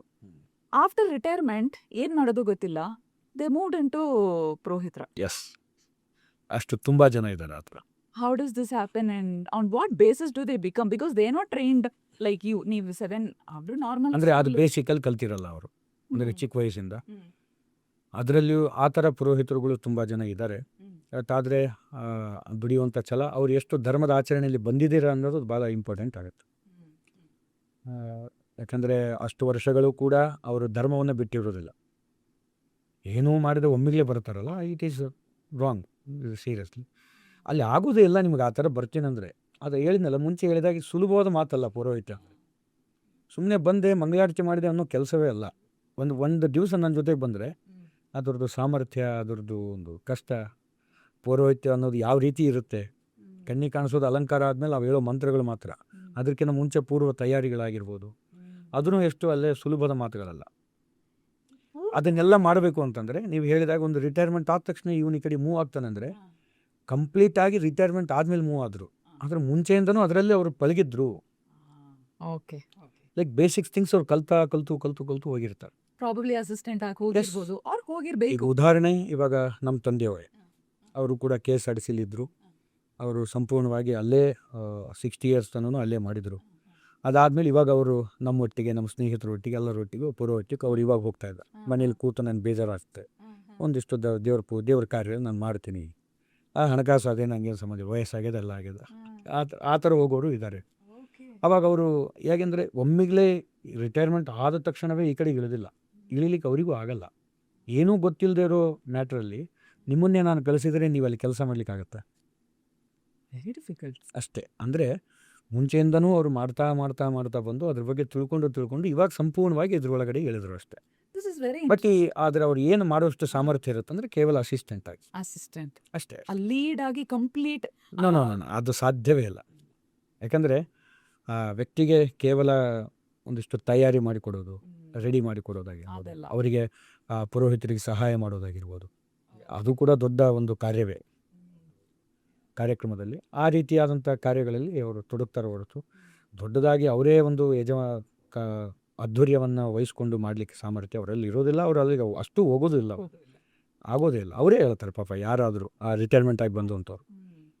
ಇವಾಗ your story itself is interesting. ಇವಾಗ your father was a KSRTC, he was an employee, he is working. So it was not a generational thing for you. Usually ಹಳೆ ಕಾಲದ ಹೇಳಿತಾರ ಅದೇ ನೀವೇ ಹೇಳಿತಾರ ಒಂದು ಫ್ಯಾಮಿಲಿನೇ ಪುರೋಹಿತರದಲ್ಲಿ ಇರ್ತಾರೆ. ಹೌದು. ಬಟ್ ನಿಮ್ದು why did you get into that? Was it like your family or was it your interest? ಹಾಗೆ ನೋಡಿದರೆ ಅದು ಸಂಪೂರ್ಣ ನನ್ನ ಇಂಟ್ರೆಸ್ಟೇ. ಅಂದರೆ ನಾವು 3 ಜನ ಗಂಡ್ಮಕ್ಳು, ಅದರಲ್ಲಿ ಉಪನಯನ ನಂದಾಯಿತು. ನಂದಾದ ತಕ್ಷಣ ಎಲ್ಲ ಒಟ್ಟಿನಲ್ಲಿ ನನ್ನ ಮನೆಯಿಂದ ಈ 3 ಜನರಲ್ಲಿ ಒಬ್ಬರನ್ನ ಯಾರನ್ನಾದರೂ ಒಂದು ವೇದಾಧ್ಯಯನಕ್ಕೆ ಬಿಡಬೇಕು ಅನ್ನೋ ಒಂದು ಆಸಕ್ತಿ ನಮ್ಮ ಮನೆಯಲ್ಲಿ ನಮ್ಮ ತಂದೆ ತಾಯಿಗೆ ಇತ್ತು, ನಮ್ಮ ಕುಟುಂಬದವರಿಗೆಲ್ಲರಿಗೂ ಇತ್ತು ತುಂಬ. ಆದರೆ ನನ್ನ ಬಿಡಬೇಕು ಅನ್ನೋದು ಮಾತ್ರ ಯಾರಿಗೂ ಇರಲಿಲ್ಲ. ಯಾಕೆ ನಮ್ಮ 2ನೇ ತಮ್ಮನನ್ನು ಬಿಡಬೇಕು ಅನ್ನೋ ಆಸಕ್ತಿ ತುಂಬ ಇತ್ತು. ನನ್ನ ಒಂದು ಒಳ್ಳೆಯ ರೀತಿಯಿಂದ ಸ್ಕೂಲಲ್ಲಿ ಎಜುಕೇಷನ್ ಶುರು ಮಾಡಿಸಿ ಅದರಲ್ಲಿ ಪಾಂಡಿತ್ಯ ಮಾಡೋಣ, ಒಂದು ವೇದಾಧ್ಯಯನ. ಯಾಕಂದರೆ ನಮ್ಮ ಮನೆತನವು ಕೂಡ ಜೋಯಿಸರು ಅಂತಾರೆ, ಅಂದರೆ ಇದು ಪುರೋಹಿತರ ವಂಶವೇ. ಸೊ ಹಾಗಾಗಿ ನಮ್ಮ ತಮ್ಮನ್ನ ಅದನ್ನು ಕಲಿಸೋಣ. ನಮ್ಮ ತಾತನವರು ಪುರೋಹಿತರಾಗಿದ್ದರು. ಲೈಕ್ ಪುರೋಹಿತರು ಅಂತಂದರೆ ಮುಂಚೆ ಹೇಳಿದಾಗೆ ಅವರು ಕೂಡ ಹೆಡ್ ಮಾಸ್ಟ್ರೇ, ಒಂದು government school head master. So ಅವರು ರಿಟೈರ್ಮೆಂಟ್ ಆದಮೇಲೆ ಈಗಿದೆ ನಿತ್ಯ ಕರ್ಮಗಳನ್ನು ಮಾಡ್ತವೆ. ಆ ಊರಿನ ಒಂದು ಎಲ್ಲರಿಗೂ ಪುರೋಹಿತರಾಗಿದ್ದರು. ಸೊ ಅದೇ ಫ್ಯಾಮಿಲಿಯಲ್ಲಿ ನಮ್ಮ ತಂದೆ ಅದನ್ನು ಅತಿ ದೀರ್ಘವಾಗಿ ಮಾಡಲಿಲ್ಲ. ಸೊ ಆ ಟೈಮಲ್ಲಿ ನಮ್ಮ ತಮ್ಮನ ಬಿಡಬೇಕಂದ್ರು ನಾನು ಉಪನಯನ ಆದ ತಕ್ಷಣ ನಾನು ಹೋಗ್ತೇನೆ ಅಂತ ನಾನೇ ಸ್ವಯಂ ಇಚ್ಛೆಯಿಂದ ಪಾಠಶಾಲೆಗೆ ಹೋಗಿತ್ತಾ ಇದ್ದೆ. Okay. At what age you started? ನಾನು ಹೋಗಿದ್ದು ಅಂದರೆ ಲೈಕ್ ನಂದು ಕರೆಕ್ಟ್ 7th ಆಯಿತು. 7th standard. 7th ನಂದು ಉಪನಯನ ಆಯಿತು. ಅದಾದ ತಕ್ಷಣ 8th ನಾನು ಅಲ್ಲಿಗೆ ಹೋದೆ. So you had a pretty good childhood of normal life. ಅಲ್ಲಿಂದ ಗುರುಕುಲ ಆ ಶಿಫ್ಟ್ ಹೆಂಗೆ, how did it impact you? ತುಂಬ ಕಠಿ. ಅಂಡ್ ಇನ್ನೊಂದು, ನೀವು ಗುರುಕುಲದಲ್ಲಿ ಚಿಕ್ಕ ಮಕ್ಕಳು 7 years 8 years ಮಕ್ಕಳು ನೋಡಿರ್ತೀರ. When you went at 7th standard you are almost a teenager. Like ಇಲ್ಲ ಅಂದರೆ ನನ್ನ ಏಜ್ ಅವರು ಇದ್ದರು. ಲೈಕ್ ಅವರಿಗೆ ನನಗೆ ಏನೊಂದು 2 years ಡಿಫ್ರೆನ್ಸ್. ಓಕೆ. 7th ಅಂದರೆ ಅವರು ಈಗ ನಿಮಗೆ 8th 9th 7th ಆಗಲ್ಲ, 8th 9th ಅನ್ಕೊ. ಆಮೇಲೆ 8th 9th ನನಗೂ ಏನು ವ್ಯತ್ಯಾಸ ಇದೆ? ನಾನೊಂದು ಹೆಚ್ಚಿಗೆ ಒಂದು 12 ವರ್ಷ ಇರ್ಬೋದು, 2 to 3 years. ನಾನು ಹೋದಾಗ ನನಗಿನ್ನ ಇನ್ನೂ ದೊಡ್ಡ ಒಂದು ಸೀನಿಯರ್ಸ್ ಲೆಕ್ಕದಲ್ಲಿ ಇದ್ದರು. ಲೈಕ್ ಅವರು ನನ್ನ ಹೊಟ್ಟಿಗೆ ನಾನು ಒಂದು 7th ನಾನು ಹೋಗಿದ್ರೆ ಇನ್ನೊಬ್ಬರು 8th ಆದಮೇಲೆ ಬಂದಿದ್ದು, ಒಬ್ಬನು 10th ಆದಮೇಲೆ ಶಿಬಿರಕ್ಕಂತೆ ಬಂದಿದ್ದ, ಶಿಬಿರಕ್ಕೆ. ಈಗ ಅದು ಹೇಗಾಗಿದೆ ಅಂದರೆ ಈಗಲೂ ನನಗವರು ತುಂಬ ಆತ್ಮೀಯರಾಗಿದ್ದಾರೆ, ಸ್ನೇಹಿತರಾಗಿದ್ದಾರೆ. ಒಂದು ವ್ಯವಹಾರದಲ್ಲಿ ಮಾತಾಡ್ತೀವಿ. ಅಲ್ಲಿ ಏಜ್ ನಮಗೆ ಕಂಡು ಬರೋಲ್ಲ, ಕ್ಯಾಶುವಲ್ ಆಗಿ ಅದೊಂದು ಬ್ಯಾಚ್ ಆಗಿಬಿಡುತ್ತೆ ಅಲ್ಲಿ ಅಷ್ಟು. 8ನೇ ವರ್ಷದಿಂದ ಹಿಡಿದು 15 ವರ್ಷದವರೆಗೂ ಒಂದು ಬ್ಯಾಚೇ ಅದು. ಒಟ್ಟು ಯಾವ ವಯಸ್ಸಲ್ಲಿ ಬರ್ತಾರೋ, ಯಾವ ಏಜಲ್ಲಿ ಯಾವ ಇಸ್ವಿಯಲ್ಲಿ ಬರ್ತಾರೋ, ಯಾವ ಇಯರಲ್ಲಿ ಬರ್ತಾರೋ ಅವರೆಲ್ಲ ಒಂದು ಬ್ಯಾಚ್ ಅಷ್ಟೇ.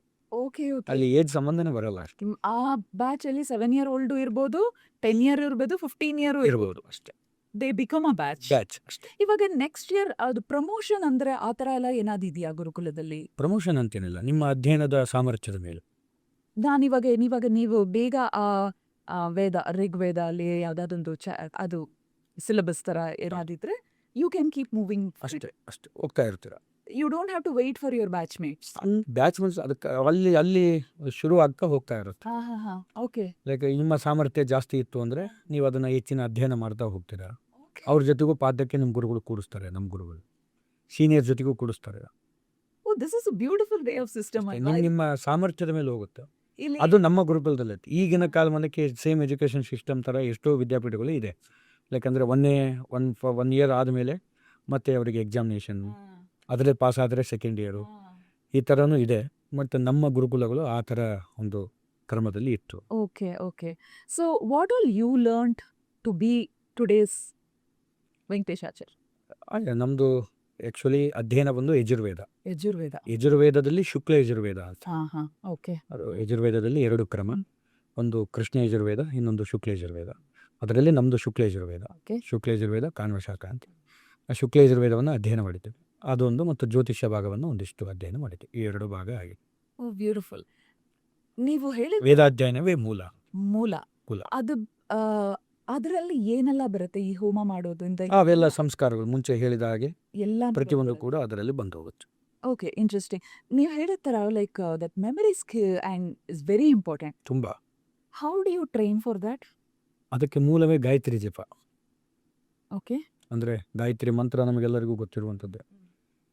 ಸಂಧ್ಯಾ ವಂದನೆ ಆಗಿದ್ದರಿಂದ ಅವತ್ತು ಮಾರನೇ ದಿನ ಬೆಳಗ್ಗೆ, ಅವತ್ತಿನ ದಿನ ಬೆಳಗ್ಗೆಯಿಂದನೇ ಅವನಿಗೆ ನಿತ್ಯವೂ ಗಾಯತ್ರಿ ಜಪವನ್ನು ಮಾಡ್ತಾ ಮಾಡ್ತಾ ಮಾಡ್ತಾ ಅವನ ಬ್ರೈನನ್ನು ಶಾರ್ಪ್ ಮಾಡ್ತಾ ಹೋಗ್ತಾರೆ. ಅಂದರೆ ಅದಕ್ಕೆ ಮುಂದೆ ಹಳೆ ಕಾಲದಲ್ಲೆಲ್ಲ ಹೇಳೋರು, ಬ್ರಾಹ್ಮಣರಿಗೆ ತುಪ್ಪದ ತಲಿ ಅಂತೇಳಿ. ಅಂದರೆ ತುಪ್ಪ ಅಂದರೆ ಅವರು ತುಪ್ಪ ಜಾಸ್ತಿ ತಿಂತಾಯಿದ್ರು, ತುಪ್ಪದ ತಲಿ ಅಂತ. ತುಪ್ಪದ ತಲಿ ಅಲ್ಲ, ಗಾಯತ್ರಿ ತಲಿ ಅಂತ. ಅಂದರೆ ಅಷ್ಟು ಶಾರ್ಪಾಗಿ ಇರೋದು. ಅಂದರೆ ಅಷ್ಟು ಸಾಮರ್ಥ್ಯ ಗಾಯತ್ರಿ ಮಂತ್ರದಲ್ಲಿದೆ, ಆ ಅನುಷ್ಠಾನದಲ್ಲಿದೆ. ಬಿಕಾಸ್ ಟುಡೇ ಅದು ಒಂದು ಮೈಲ್ ಸ್ಟೋನ್ ಆಗ್ಬಿಟ್ಟೆ. ಎಲ್ಲರನ್ನೂ ಇನ್ವೈಟ್ ಮಾಡೋಕ್ಕೆ ಒಂದು ರೀಸನು, ಆ ಮಕ್ಕಳು ಆ ಉಪನಯನ ಆದಮೇಲೆ ಅದು ಪ್ರಾಕ್ಟೀಸ್ ಮಾಡ್ತಿದ್ದಾರೋ ಇಲ್ವೋ ಗೊತ್ತಿಲ್ಲ. ಪೇರೆಂಟ್ಸು ಆ ತಂದೆ ಮಾಡಬೇಕು, but today's modern world time ಇಲ್ಲ ಅಂತಾರೆ. ಹೌದು, ಮಾಡಬೇಕು. ಸಂಧ್ಯಾ ವಂದನೆ ಅನ್ನುವಂಥದ್ದು ನಿತ್ಯ ಕರ್ಮ. ಒಬ್ಬ ಉಪನಯನ ಆದಂಥ ಬ್ರಾಹ್ಮಣನಿಗೆ ನಿತ್ಯ ಕರ್ಮಗಳು ಅದೇ ಪ್ರತಿಯೊಬ್ಬರು ಮಾಡೇ ಮಾಡ್ತಾರೆ, ಮಾಡಲೇಬೇಕು. ಅದು ಮಾಡಿದಷ್ಟು ಧಿಯೋ ಯೋನ ಪ್ರಚೋದಯಾತ್ ಅನ್ನಂಗೆ ನಮ್ಮ ಬುದ್ಧಿ ಚುರುಕಾಗ್ತಾ ಹೋಗುತ್ತೆ. ದಟ್ಸ್ ಅ ಫೌಂಡೇಶನ್ ಅಲ್ವಾ? Main basic. ಅದಾದ ವೇದಾಧ್ಯಯನ ಆಗಬೇಕು ಅಂದರೆ ನಿಮಗೆ ಗಾಯತ್ರಿ ಉಪದೇಶ ಆಗಿರಬೇಕು. ಪ್ರತಿಯೊಬ್ಬನು ಯಾವುದೋ ದೊಡ್ಡ ಯಕ್ಷ ಪ್ರಶ್ನೆ ಈಗಿನ ಕಾಲದಲ್ಲಿ, ನಾನು ವೇದವನ್ನು ಕಲಿತೇನೆ, ನಾವು ಹೇಳ್ಬೋದು ಮಂತ್ರ, ಖಂಡಿತ ಹೇಳ್ಬೋದು. ನೀವು ಗಾಯತ್ರಿ ಉಪದೇಶ ಇರಬೇಕು. ಗಾಯತ್ರಿ ಉಪದೇಶ ಇರಬೇಕು ಅಂದರೆ ಗುರು ಉಪದೇಶ ಕೊಡಬೇಕು. ಗುರು ಅಂದರೆ ಯಾರು? ನಮಗೆ ಪ್ರಥಮ ಗುರು ಅಂದರೆ ತಂದೆ. ಓಕೆ. ತಂದೆ ಉಪದೇಶ ಕೊಡಬೇಕು. ಬಟ್ ತಂದೆನೇ ಪ್ರಾಕ್ಟೀಸ್ ಮಾಡಿದ್ರೆ ಓಕೆ, ಅವರೇ ಮಾಡಿರ್ತಾರೆ, ಆಲ್ಮೋಸ್ಟ್ ಮಾಡಿಲ್ಲ. Today's world I am talking about. ಅಲ್ಲಿ ನಾವು ಅದನ್ನು ಒಂದಿಷ್ಟು ಶುದ್ಧತೆ ಮಾಡಬೇಕು. ಯಾಕಂದರೆ ಎಲ್ಲ ಮುಗಿದ್ಮೇಲೆ ಅವರು ನಿತ್ಯ ದೈನಂದಿನ ಜೀವನದಲ್ಲಿ ಅದನ್ನು ಗಾಯತ್ರಿ ಜಪವನ್ನು ಮಾಡೇ ಇರೋದಿಲ್ಲ. ಎಷ್ಟೋ ಜನ ಇದ್ದಾರೆ, ಇಲ್ಲ ಅಂತಲ್ಲ, ಪ್ರಾಕ್ಟಿಕಲಿ ಇದ್ದಾರೆ. ಅದನ್ನು ಗಾಯತ್ರಿ ಜಪವನ್ನು ಮಾಡಿರಲ್ಲ, ಒಮ್ಮೆಗೆ ಉಪನಯನ ಬಂದು ನಿಂತುಬಿಟ್ಟಿರ್ತಾರೆ. ಹೌದು, ಮಗನ ಉಪನಯನ ಬಂತು, ಇದೊಂದು ರಿಚುವಲ್ ಆಗಬೇಕು ನಮಗೆ ಇವಾಗ. ಕರೆಕ್ಟ್. ಆವಾಗ ನಮ್ಮ ಸಾಮರ್ಥ್ಯದ ಪ್ರಕಾರ ಒಂದು ಅವರಿಗೆ ದಾರಿ ತೋರಿಸೋದೇನು ಅಂದರೆ, ಉಪನಯನ ಅನ್ನೋದರಲ್ಲಿ 1,00,000 ಗಾಯತ್ರಿ ಜಪ ಮಾಡಿ, ಒಂದು ಗಾಯತ್ರಿ ಹೋಮವನ್ನಾದರೂ ಮಾಡಿಸಿ, ಓಕೆ, ಆಹುತಿ ತದ್ದಶಾಂಶ ಅಂದರೆ 1,00,000 ಜಪ, 10,000 ಹೋಮ, ಒಂದು ಪ್ರಾಯಶ್ಚಿತ್ತ ರೂಪವಾಗಾದರೂ ಆಗುತ್ತೆ. ಕಡೆ ಪಕ್ಷ ಅದು ಮಾಡಬಾರ್ದು, ಅಂದರೆ ಮಾಡಬಾರ್ದು ಅಂತ ಮಾಡಬೇಕು, ಬಟ್ ಈ ಉದ್ದೇಶದಿಂದ ಮಾಡಬಾರ್ದು. ನಾನು ಜಪ ಮಾಡಿಲ್ಲ ಅನ್ಸಿ ಅದು ಏನು ಮಾಡೋಕ್ಕಾಗಲ್ಲ. Sometimes modernity requires compromise. Modernity ಅಂತಲ್ಲ, ಅವರು ಇನ್ನು ಇದ್ರ ಮೇಲವರು ಸ್ವಲ್ಪ ಕಲಿಬೇಕು, ಬುದ್ಧಿ ಮಾಡಲೇಬೇಕು ನಾನು. ಯಾಕಂದರೆ ಅದು ಪೀಳಿಗೆ ಹೋಗ್ತಿರುತ್ತೆ. ನೀವೇನು ಹೇಳ್ಕೊಡ್ತೀರೋ ಅದೇ ಆ ಮಗು ಕಲಿಯುತ್ತೆ. ಬೇಸಿಕ್ಸ್ ಥಿಂಗ್ಸ್ ಅದು. ಕರೆಕ್ಟ್. ಇವಾಗ Sanskrit how important and significant. ಎಲ್ಲ ಕೋರ್ ವೇದಗಳು, ಉಪನಿಷತ್ತುಗಳು ಎಲ್ಲ ಸಂಸ್ಕೃತದಲ್ಲಿದೆ. If someone is starting at a little elder, at 10th standard, ಅದಾದಮೇಲೆ it has to be like a mandate ಅಲ್ವಾ, ಲ್ಯಾಂಗ್ವೇಜ್ ಗೊತ್ತಿರಲೇಬೇಕು. ಹೌದು. How difficult or easy for anyone to start doing that? ಅದೇ ನಮ್ಮಲ್ಲಿ ಅಂದರೆ ಈಗ ಬೇಸಿಕ್ಕಾಗಿ ನಾನೊಂದು ಕನ್ನಡದಲ್ಲಿ ನಾನು ಅಧ್ಯಯನ ಮಾಡಿರ್ತೀನಿ, ನಾನು ಇಂಗ್ಲೀಷ್ ಮೀಡಿಯಮಲ್ಲಿ ಆದರೂ ಕಲ್ತಿರ್ತಾನೆ. ಆ ವ್ಯಕ್ತಿ ಸಂಸ್ಕೃತಕ್ಕೆ ಹೋಗ್ತಾನೆ, ಅಲ್ಲಿ ಅವನಿಗೆ ತುಂಬ ಕಷ್ಟ ಆಗೇ ಆಗುತ್ತೆ. ಫಸ್ಟ್ ಆಫ್ ಆಲ್ ಆ ಕಷ್ಟ ಆದಮೇಲೆ ಫಸ್ಟ್ ಅವನಿಗೆ ಅದಕ್ಕೆ ಅಧ್ಯಯನ ಮಾಡಿಸುವಂಥದ್ದೇ ಸಂಸ್ಕೃತ ವ್ಯಾಕರಣ ಶಬ್ದಗಳು. ಈಗಿನ ಕಾಲಮಾನಕ್ಕೆ ಅದನ್ನು ಸ್ವಲ್ಪ ಸುಲಭವಾಗಿ ಹೋಗಿದೆ. ಲೈಕ್ ಕನ್ನಡದಲ್ಲೇ ಮಂತ್ರಗಳು ಬಂದಿದೆ ಎಲ್ಲ ಲ್ಯಾಂಗ್ವೇಜಲ್ಲಿ. ಇವಾಗ ತಮಿಳ್ನಾಡುವಲ್ಲಿ ತಮಿಳಲ್ಲಿದೆ ಅಷ್ಟೇ, ಅದೇ ಥರ ಬಂದಿದೆ. ಬಟ್ ಹಿಂದೆ ಎಲ್ಲ ಮಂತ್ರಗಳೆಲ್ಲ ಸಂಸ್ಕೃತದಲ್ಲೇ ಇರೋದು, ಅದನ್ನೇ ಅಧ್ಯಯನ ಮಾಡಬೇಕು. ಸೊ ಹಂಗಾಗಿ ಬೇಸಿಕ್ಕೇ ನಮಗೊಂದು 1 ವರ್ಷ 1.5 ವರ್ಷ ಆ ಲ್ಯಾಂಗ್ವೇಜ್ ಕಲೀಲಿಕ್ಕೆ ಹೋಗ್ಬಿಡೋದು, ಅಕ್ಷರಗಳನ್ನು ಗುರುತಿಡಿಯೋದಕ್ಕೆ ಹೋಗೋದು. ಬೇಸಿಕ್ ABCD ಕಲಿತಾಗೆ ನಮಗೂ ಕೂಡ ಏನು ಸಂಸ್ಕೃತದಲ್ಲಿ ಕಲಿಸೋರು ಪ್ರತಿಯೊಂದು. ಹೌ ಡಿಫ್ರೆಂಟ್ ಇಸ್ ಪುರೋಹಿತರುಗಳು from South India, North India, East India, West India? How do you all combine together? What is your that common platform? ಏನು ಅಂದರೆ ಅಲ್ಲಿಯ ವಿಚಾರಗಳು, ಇಲ್ಲಿಯ ಪೂಜಾ ಪದ್ಧತಿಗಳು, ಕಾಮನ್ ಪ್ಲಾಟ್ಫಾರ್ಮ್ ಏನಿರುತ್ತೆ? ಡಿಫ್ರೆನ್ಸಸ್ ಇದ್ದೇ ಇರುತ್ತೆ, ಒಂದೊಂದು ಮನೆಗಳಿಗೆ ಡಿಫ್ರೆನ್ಸ್ ಇರುತ್ತೆ, ಪದ್ಧತಿಗಳು ಡಿಫ್ರೆನ್ಸ್ ಇರುತ್ತೆ. ಬಟ್ ಇವಾಗ ಪಂಚಾಂಗ ಅಂತ ಹೇಳಿದ್ರೆ ದೃಕ್ ಪಂಚಾಂಗ ಇರುತ್ತೆ, ಇಲ್ಲ ವಾಕಿ ಪಂಚಾಂಗ ಅಂತ 2 ಇರುತ್ತೆ. ಆ ಥರ ವೇದಗಳ 4 ಆದ್ರೂ ದ ವೇ ಯು ಕಂಡಕ್ಟ್, ಇವಾಗ ಗಂಗೋತ್ರಿ ಹೋಗಿದ್ದ ಟೈಮಲ್ಲ ಅವ್ರು ಮಾಡಿದ ಪೂಜೆ ವಿಧಾನನೇ ಬೇರೆ. ಇಲ್ಲಿ ಬಂದು ರಾಮೇಶ್ವರಮಲ್ಲಿ ಮಾಡಿದ್ರೆ ಅದೇ ಒಂಥರ different. So what is it common platform and the distinct features? Yes, ಇದು ತುಂಬ ಒಳ್ಳೆಯ ಪ್ರಶ್ನೆ. ಅಂದರೆ ಎಷ್ಟೋ ಸಲ ನಾರ್ತ್ ಕಡೆ ಆಗಿರ್ಬೋದು, ಸೌತ್ ಕಡೆ. ನಾರ್ತು ಸೌತು ತುಂಬ ದೂರ ಆಯಿತು. ನೀವು ಹೇಳಿದ ಹಾಗೆ ಪಕ್ಕದ ಮನೆಯಲ್ಲೇ ಪದ್ಧತಿಗಳು ತುಂಬ ವ್ಯತ್ಯಾಸ. ಕರ್ನಾಟಕದಲ್ಲಿಯೇ ಎಷ್ಟು ಹಲವಾರು ಭಾಷೆಗಳು ಚೇಂಜ್ ಆಗುತ್ತೋ, ಉತ್ತರ ಕರ್ನಾಟಕದಲ್ಲಿ ಒಂದು ಭಾಷೆ, ದಕ್ಷಿಣ ಕರ್ನಾಟಕದಲ್ಲಿ, ಇನ್ನು ಉಡುಪಿ ಮಂಗಳೂರಲ್ಲಿ ಒಂದೊಂದು ಕಡೆ ಹೆಂಗೆ ಭಾಷೆನೇ ಚೇಂಜ್ ಆಗ್ತದೆ ಅಂದಮೇಲೆ ಅಲ್ಲಿಯ ಶಿಷ್ಟಾಚಾರಗಳು ಕೂಡ ಚೇಂಜ್ ಆಗ್ತಾ ಹೋಗುತ್ತೆ. ಶಿಷ್ಟಾಚಾರ ಅಂದರೆ ಏನು? ಅವರ ಮನೆಯ ಆಚರಣೆಗಳು, ಆ ಗ್ರಾಮದ ಒಂದು ಪದ್ಧತಿಗಳು. ಇದು ಎಷ್ಟು ತುಂಬ ಒಳ್ಳೆಯ ಪ್ರಶ್ನೆ ಅಂತ ಹೇಳಿದರೆ, ಇದನ್ನು ಯಾವ ಮಟ್ಟಿಗೆ ಜನ ಅದನ್ನು ಅಡಿಕ್ಟ್ ಆಗಿಬಿಟ್ಟಿದ್ದಾರೆ ಆ ಪದ್ಧತಿಗಳಿಗೆ. ಈ ನಾರ್ತಲ್ಲಿ ಸೌತಲ್ಲಿ ನೀವು ಹೇಳಿದ ಹಾಗೆ ಆಚರಣೆಗಳು ವ್ಯತ್ಯಾಸಗಳು ಆಗ್ಬೋದು. ಈ ಆಚರಣೆಗಳು ಯಾಕೆ ವ್ಯತ್ಯಾಸ ಆಯಿತು ಅಂತ ಹೇಳಿದರೆ, ಅವರವರ ಗುರು ಪರಂಪರೆ. ಲೈಕ್ ಇಡೀ ಈ ಅಖಂಡ ಭಾರತಕ್ಕೆ 3 ಜನ ಗುರುಗಳು: ಶಂಕರಾಚಾರ್ಯರು, ಮಧ್ವಾಚಾರ್ಯರು, ರಾಮಾನುಜಾಚಾರ್ಯರು. ಈ 3 ಜನಗಳಲ್ಲಿ ಅವರವರ ಪರಂಪರೆಯಲ್ಲಿ ಅವರು ಹೇಳಿಕೊಟ್ಟ ಹಾಗೆ ನಡ್ಕೊತಾ ಬಂದರು. ಅದೂ ಕೂಡ ಆದಮೇಲೆ ಮತ್ತು ಅದರಲ್ಲಿಯೂ ಕೂಡ ವ್ಯತ್ಯಾಸಗಳು ಹೋಗ್ತಾ ಹೋಗುತ್ತೆ. ಮನೆಯಲ್ಲಿ ಮಾಡುವಂಥ ಪದ್ಧತಿಗಳು, ಗುರುಗಳು ಹಿರಿಯರು ಹಾಕ್ಕೊಟ್ಟಂಥ ಪದ್ಧತಿಗಳು. ನಮ್ಮ ಗುರುಗಳು ಈ ರೀತಿ ಹೇಳಿದ್ದಾರೆ, ಗುರುಮುಖೇನ, ಗುರು ಹೇಳಿದ್ದಾರೆ ಅಷ್ಟೇ. ಅದು ತಪ್ಪೋ ಒಪ್ಪೋ ಗೊತ್ತಿಲ್ಲ. ಈ ಗ್ಲಾಸ್ ಇಲ್ಲಿ ತೆಗೆದು ಇಲ್ಲಿ ಇಡಿ ಅಂತ ಹೇಳಿದರೆ, ಅದು ಇಟ್ಟರೆ ತಪ್ಪಾಗುತ್ತೆ, ಇದರಲ್ಲಿದ್ದರೆ ಶೋಭೆ, ಹೊರಗಿಡು ಅಂತ ಹೇಳಿದ್ದಾರೆ ಗುರುಗಳು, ಅಷ್ಟೇ, ಮುಗಿತಿಡಬೇಕು. ಅದನ್ನೇ ನಾನು ಮಾಡ್ಕೊಂಡು ಬಂದ್ಬಿಟ್ಟಿದ್ದೀನಿ ಅಷ್ಟೇ. ಅಂದರೆ ಈ ರೀತಿಯಾದಂಥ ಪದ್ಧತಿಗಳನ್ನು ಮಾಡಿಕೊಂಡು ಅದನ್ನು ಅಳವಡಿಸ್ಕೊಂಡು ಬಂದಂಥವ್ರು ಇದ್ದಾರೆ. ಅದೇ ಪರಂಪರೆಯಲ್ಲಿ ಬಂದಂಥವ್ರು ಇದ್ದಾರೆ. ಯಾರಿಗಾದರೂ ಕೇಳಿದ್ರು ಈಗ ಅದು ಈ ಟ್ರೇಯಲ್ಲಿದ್ರೇ ಒಳ್ಳೆಯದು ಅಂತ ಇಡೀ ಭೂಮಂಡಲವೇ ಹೇಳುತ್ತೆ. ಆದರೆ ಅವನೊಬ್ಬನೇ ಅಲ್ಲಿ ಹೊರಗಡೆ ಇಡ್ತಾ ಇರ್ತಾನೆ, ಯಾಕೆಂದರೆ ಗುರುಗಳು ಹೇಳಿದ್ದಾರೆ ಅಷ್ಟೇ. ಅದಕ್ಕೆ ತಿರ್ಗಾ ಪ್ರಶ್ನೆ ಹಾಕ್ಲಿಕ್ಕೂ ಅವನಿಗೆ ಆಗಲ್ಲ, ಹಾಕಿರಲ್ಲ ಅವನು. ಅದು ಗುರುವಿನ ವಾಕ್ಯ. ಆ ರೀತಿಯನ್ನು ಜೀವನದಲ್ಲಿ ಅಳವಡಿಸ್ಕೊಂಡು ಆ ರೀತಿ ಬಂದಂಥದ್ದು ಪದ್ಧತಿ. ಯಾಕೆ ಕ್ವೆಶ್ಚನ್ ಕೇಳಬಾರ್ದು ಅಂತಲ್ಲ, ರೆಸ್ಪೆಕ್ಟ್ ಅದಕ್ಕೆ ರೆಸ್ಪೆಕ್ಟ್ ಅಂತಲ್ಲ. ಆ ಗುರುಗಳಿಗೆ ಅವರು ಏನೋ ಒಂದು ಅಲ್ಲಿ ಇದೆ, ಆ ಸಮಯದಲ್ಲಿ ಅವರು ಅದನ್ನು ಅಲ್ಲಿ ಇಡಬೇಡ ಅಂತ ಹೇಳಿದರು ಅಷ್ಟೇ. ಅವರು ಅದನ್ನು ಆ ಮಟ್ಟಿಗೆ ಅವನು ಅಲ್ಲಿ ಇದೇನು ಹೇಳಿದ್ನಲ್ಲ ಎಡಿಕ್ಟ್ ಆಗಿಬಿಟ್ಟಿದೆ. ನಾವು ಅದನ್ನು ಇವನು ತಿಳ್ಕೋಬೇಕು. ಅವರು ಕೊಟ್ಟಂಥ ಅದು ಒಂದು ಏನು ಸವಾಲು. ನಿನ್ನ ಒಂದು ಮೈಂಡ್ ಎಷ್ಟು ಶಾರ್ಪ್ ಆಗಿದೆ ಅಂತ ನೋಡೋಕೆ ಅವ್ರು ಮಾಡಿರ್ಬೋದು. ಗುರುಗಳು ಯಾಕೆ ಅದನ್ನು ಹೇಳಿದ್ರು ಅಂತ ಇವನು ತಿಳ್ಕೊಳಕ್ಕೆ ಹೋಗಲಿಲ್ಲ. ಇದನ್ನೇ ಎಷ್ಟೋ ಜನ ತಪ್ಪು ಮಾಡ್ತಾ ಹೋದ್ರು. ಯಾವ ಮಟ್ಟಿಗೆ ಅಂತ ಹೇಳಿದರೆ, ಇಡೀ ಭೂಮಂಡಲದಲ್ಲಿ ಇರೋದು 4 ವೇದಗಳು. 4 ವೇದಗಳಿಗೆ ಒಂದೊಂದು ರೀತಿಯಾದ ಪದ್ಧತಿಗಳನ್ನು ಹೇಳಿದರು. ನೀವು ಹೇಳಿದ ಹಾಗೆ ತಮಿಳುನಾಡಲ್ಲಿ ಒಂದು ಪದ್ಧತಿ, ಕರ್ನಾಟಕದಲ್ಲಿ ಒಂದು ಪದ್ಧತಿ, ಅಲ್ಲಿ ಡೆಲ್ಲಿಯಲ್ಲಿ ಒಂದು ಪದ್ಧತಿ, ಇಡೀ ಒಂದೊಂದು ಮಂಡಲದಲ್ಲಿ ಒಂದೊಂದು ಪದ್ಧತಿ. ಏನೇ ಪೂಜೆ ಮಾಡಿದ್ರು ನಾವೆಲ್ಲರೂ ಮಾಡೋದು ಗಣಪತಿ ಪೂಜೆನೇ, ಆಯಿತಾ. ಅವರು ಮಲ್ಲಿಗೆ ಹೂವು ಹಾಕಿರ್ಬೋದು, ನಾನೊಂದು ಚಿಕ್ಕದು ಮಂತ್ರಾಕ್ಷತೆ ಹಾಕ್ತೀನಿ ಅಷ್ಟು. ಒಬ್ಬರು ಗಣಪತಿ ವಿಗ್ರಹನೇ ಇಡ್ತಾರೆ, ಒಬ್ಬರು ಅಡಿಕೆ ಬೆಟ್ಟ ಇಡ್ತಾರೆ ಗಣಪತಿ ಅಂತ. ಭಾವನಾತ್ಮಕ ಮನಸ್ಸಿನಿಂದ ಪೂಜೆ ಮಾಡೋದೇನು? ಗಣಪತಿ ಅಂತ. ಅಂದರೆ ಪೂಜೆ ಮಾಡೋ ವಿಧಾನಗಳು ಅಂತಲ್ಲ, ಅಲ್ಲಿಯ ದ್ರವ್ಯಗಳ ಲೋಪದಿಂದ ನಮಗದು ಪೂಜೆಯ ವಿಧಾನ ವ್ಯತ್ಯಾಸವಾಗ್ತಾ ಇದೆ ಅಂತ ಅನ್ನಿಸ್ಬೋದು. ಆ ದ್ರವ್ಯದ ಅಭಾವ ಅಷ್ಟೇ. ಅಂದರೆ ಒಂದೊಂದು ಗ್ರಾಮದಲ್ಲಿ ಅತ್ಯಂತ ವೈಭವದಿಂದ ಹೂಗಳು ಸಿಗುತ್ತೆ, ಅಷ್ಟೆಲ್ಲ ಹಾಕಿ ಪೂಜೆ ಮಾಡ್ತಾರೆ. ಸತ್ಯನಾರಾಯಣ ಪೂಜೆಗೆ ಅಂತ ಪೂಜೆ ಮಾಡಿದ್ರು. ಒಂದೊಂದು ಊರಲ್ಲಿ ಒಂದು ಚೆಂಡು ಹೂಗಳನ್ನು ಹಾಕಿ ಪೂಜೆ ಮಾಡ್ತಾರೆ. ಒಂದೊಂದು ಕಡೆ ಹೂಗಳು ಸಿಗಲ್ಲ, ಕೇವಲ ಮನೆಯಲ್ಲಿ ಬೆಳೆದಂಥ ಹೂವು ಎತ್ತು ಬಂದು ಒಂದೊಂದು ಬಿಡಿ ಹೂ ಇಟ್ಟು ಸತ್ಯನಾರಾಯಣ ಪೂಜೆ ಮಾಡಿ. ಅಂದರೆ ಅರ್ಥ ಮಾಡುವಂಥ ಮಂತ್ರಗಳು, ಹೇಳುವಂಥ ಮಂತ್ರಗಳಾಗಿರ್ಬೋದು, ನಾವು ಮಾಡಿಸುವಂಥ ಪೂಜೆ ಆಗಿರ್ಬೋದು, ಎಲ್ಲ ಒಂದೇ. ಅದರಲ್ಲೇನು ವ್ಯತ್ಯಾಸಗಳಾಗಲಿಕ್ಕೆ ಚಾನ್ಸ್ ಇಲ್ಲ. ಹೇಳಬೇಕಾದ್ರೆ ನಾನು ಶುಕ್ಲಾಂಬರಧರಂ ಶ್ಲೋಕನೇ ಹೇಳ್ತೀನಿ, ನಾರ್ತಲ್ಲಿ ಶುಕ್ಲಾಂಬರಧರಂ ಶ್ಲೋಕನೇ ಹೇಳ್ತಾರೆ. ಪ್ರತಿಯೊಬ್ಬರು ಹೇಳುವಂಥ ಮಂತ್ರವೂ ಒಂದೇ ಆಗಿದ್ದರೆ ದ್ರವ್ಯದ ಅಭಾವದಿಂದ ಪದ್ಧತಿಗಳು ವ್ಯತ್ಯಾಸ ಅನ್ನಿಸಬಹುದು ಅಷ್ಟೇ ನಮಗೆ. ಅದರಲ್ಲೇನು ವ್ಯತ್ಯಾಸಗಳು ಇರಲ್ಲ. ಇನ್ನು ಪದ್ಧತಿಗಳ ವಿಚಾರದಲ್ಲಿ, ಶಿಷ್ಟಾಚಾರದ ವಿಚಾರದಲ್ಲಿ ಅವರವರ ಗುರುಗಳು ಹಾಕಿಕೊಟ್ಟಂಥ ಪದ್ಧತಿಯಲ್ಲಿ ಈ ರೀತಿ ಕ್ರಮದಲ್ಲಿ ಮಾಡಿ ಅನ್ನುವಂಥ ಒಂದು ನಿಟ್ಟಿನಲ್ಲಿ ಒಬ್ಬೊಬ್ಬರು ಬಂದಿರ್ತಾರೆ ಅಷ್ಟೇ. ಅಂದರೆ ಶಂಕರಾಚಾರ್ಯರು ಹಾಕ್ಕೊಟ್ಟಂಥ ಪದ್ಧತಿಗಳಾಗಿರ್ಬೋದು, ಮಧ್ವಾಚಾರ್ಯ ಹಾಕ್ಕೊಂಡ ಪದ್ಧತಿ, ಅಂದರೆ ಅವರವ್ರ ಗುರುಗಳು, ಅವರವ್ರ ಯತಿಗಳು ಮತ್ತು ಮನೆಯಲ್ಲಿರುವಂಥ ಗುರುಗಳು ಹಿರಿಯರು ಅವರು ಹಾಕ್ಕೊಂಡಂಥ ಪದ್ಧತಿ. ಇದು ಇಷ್ಟೇ.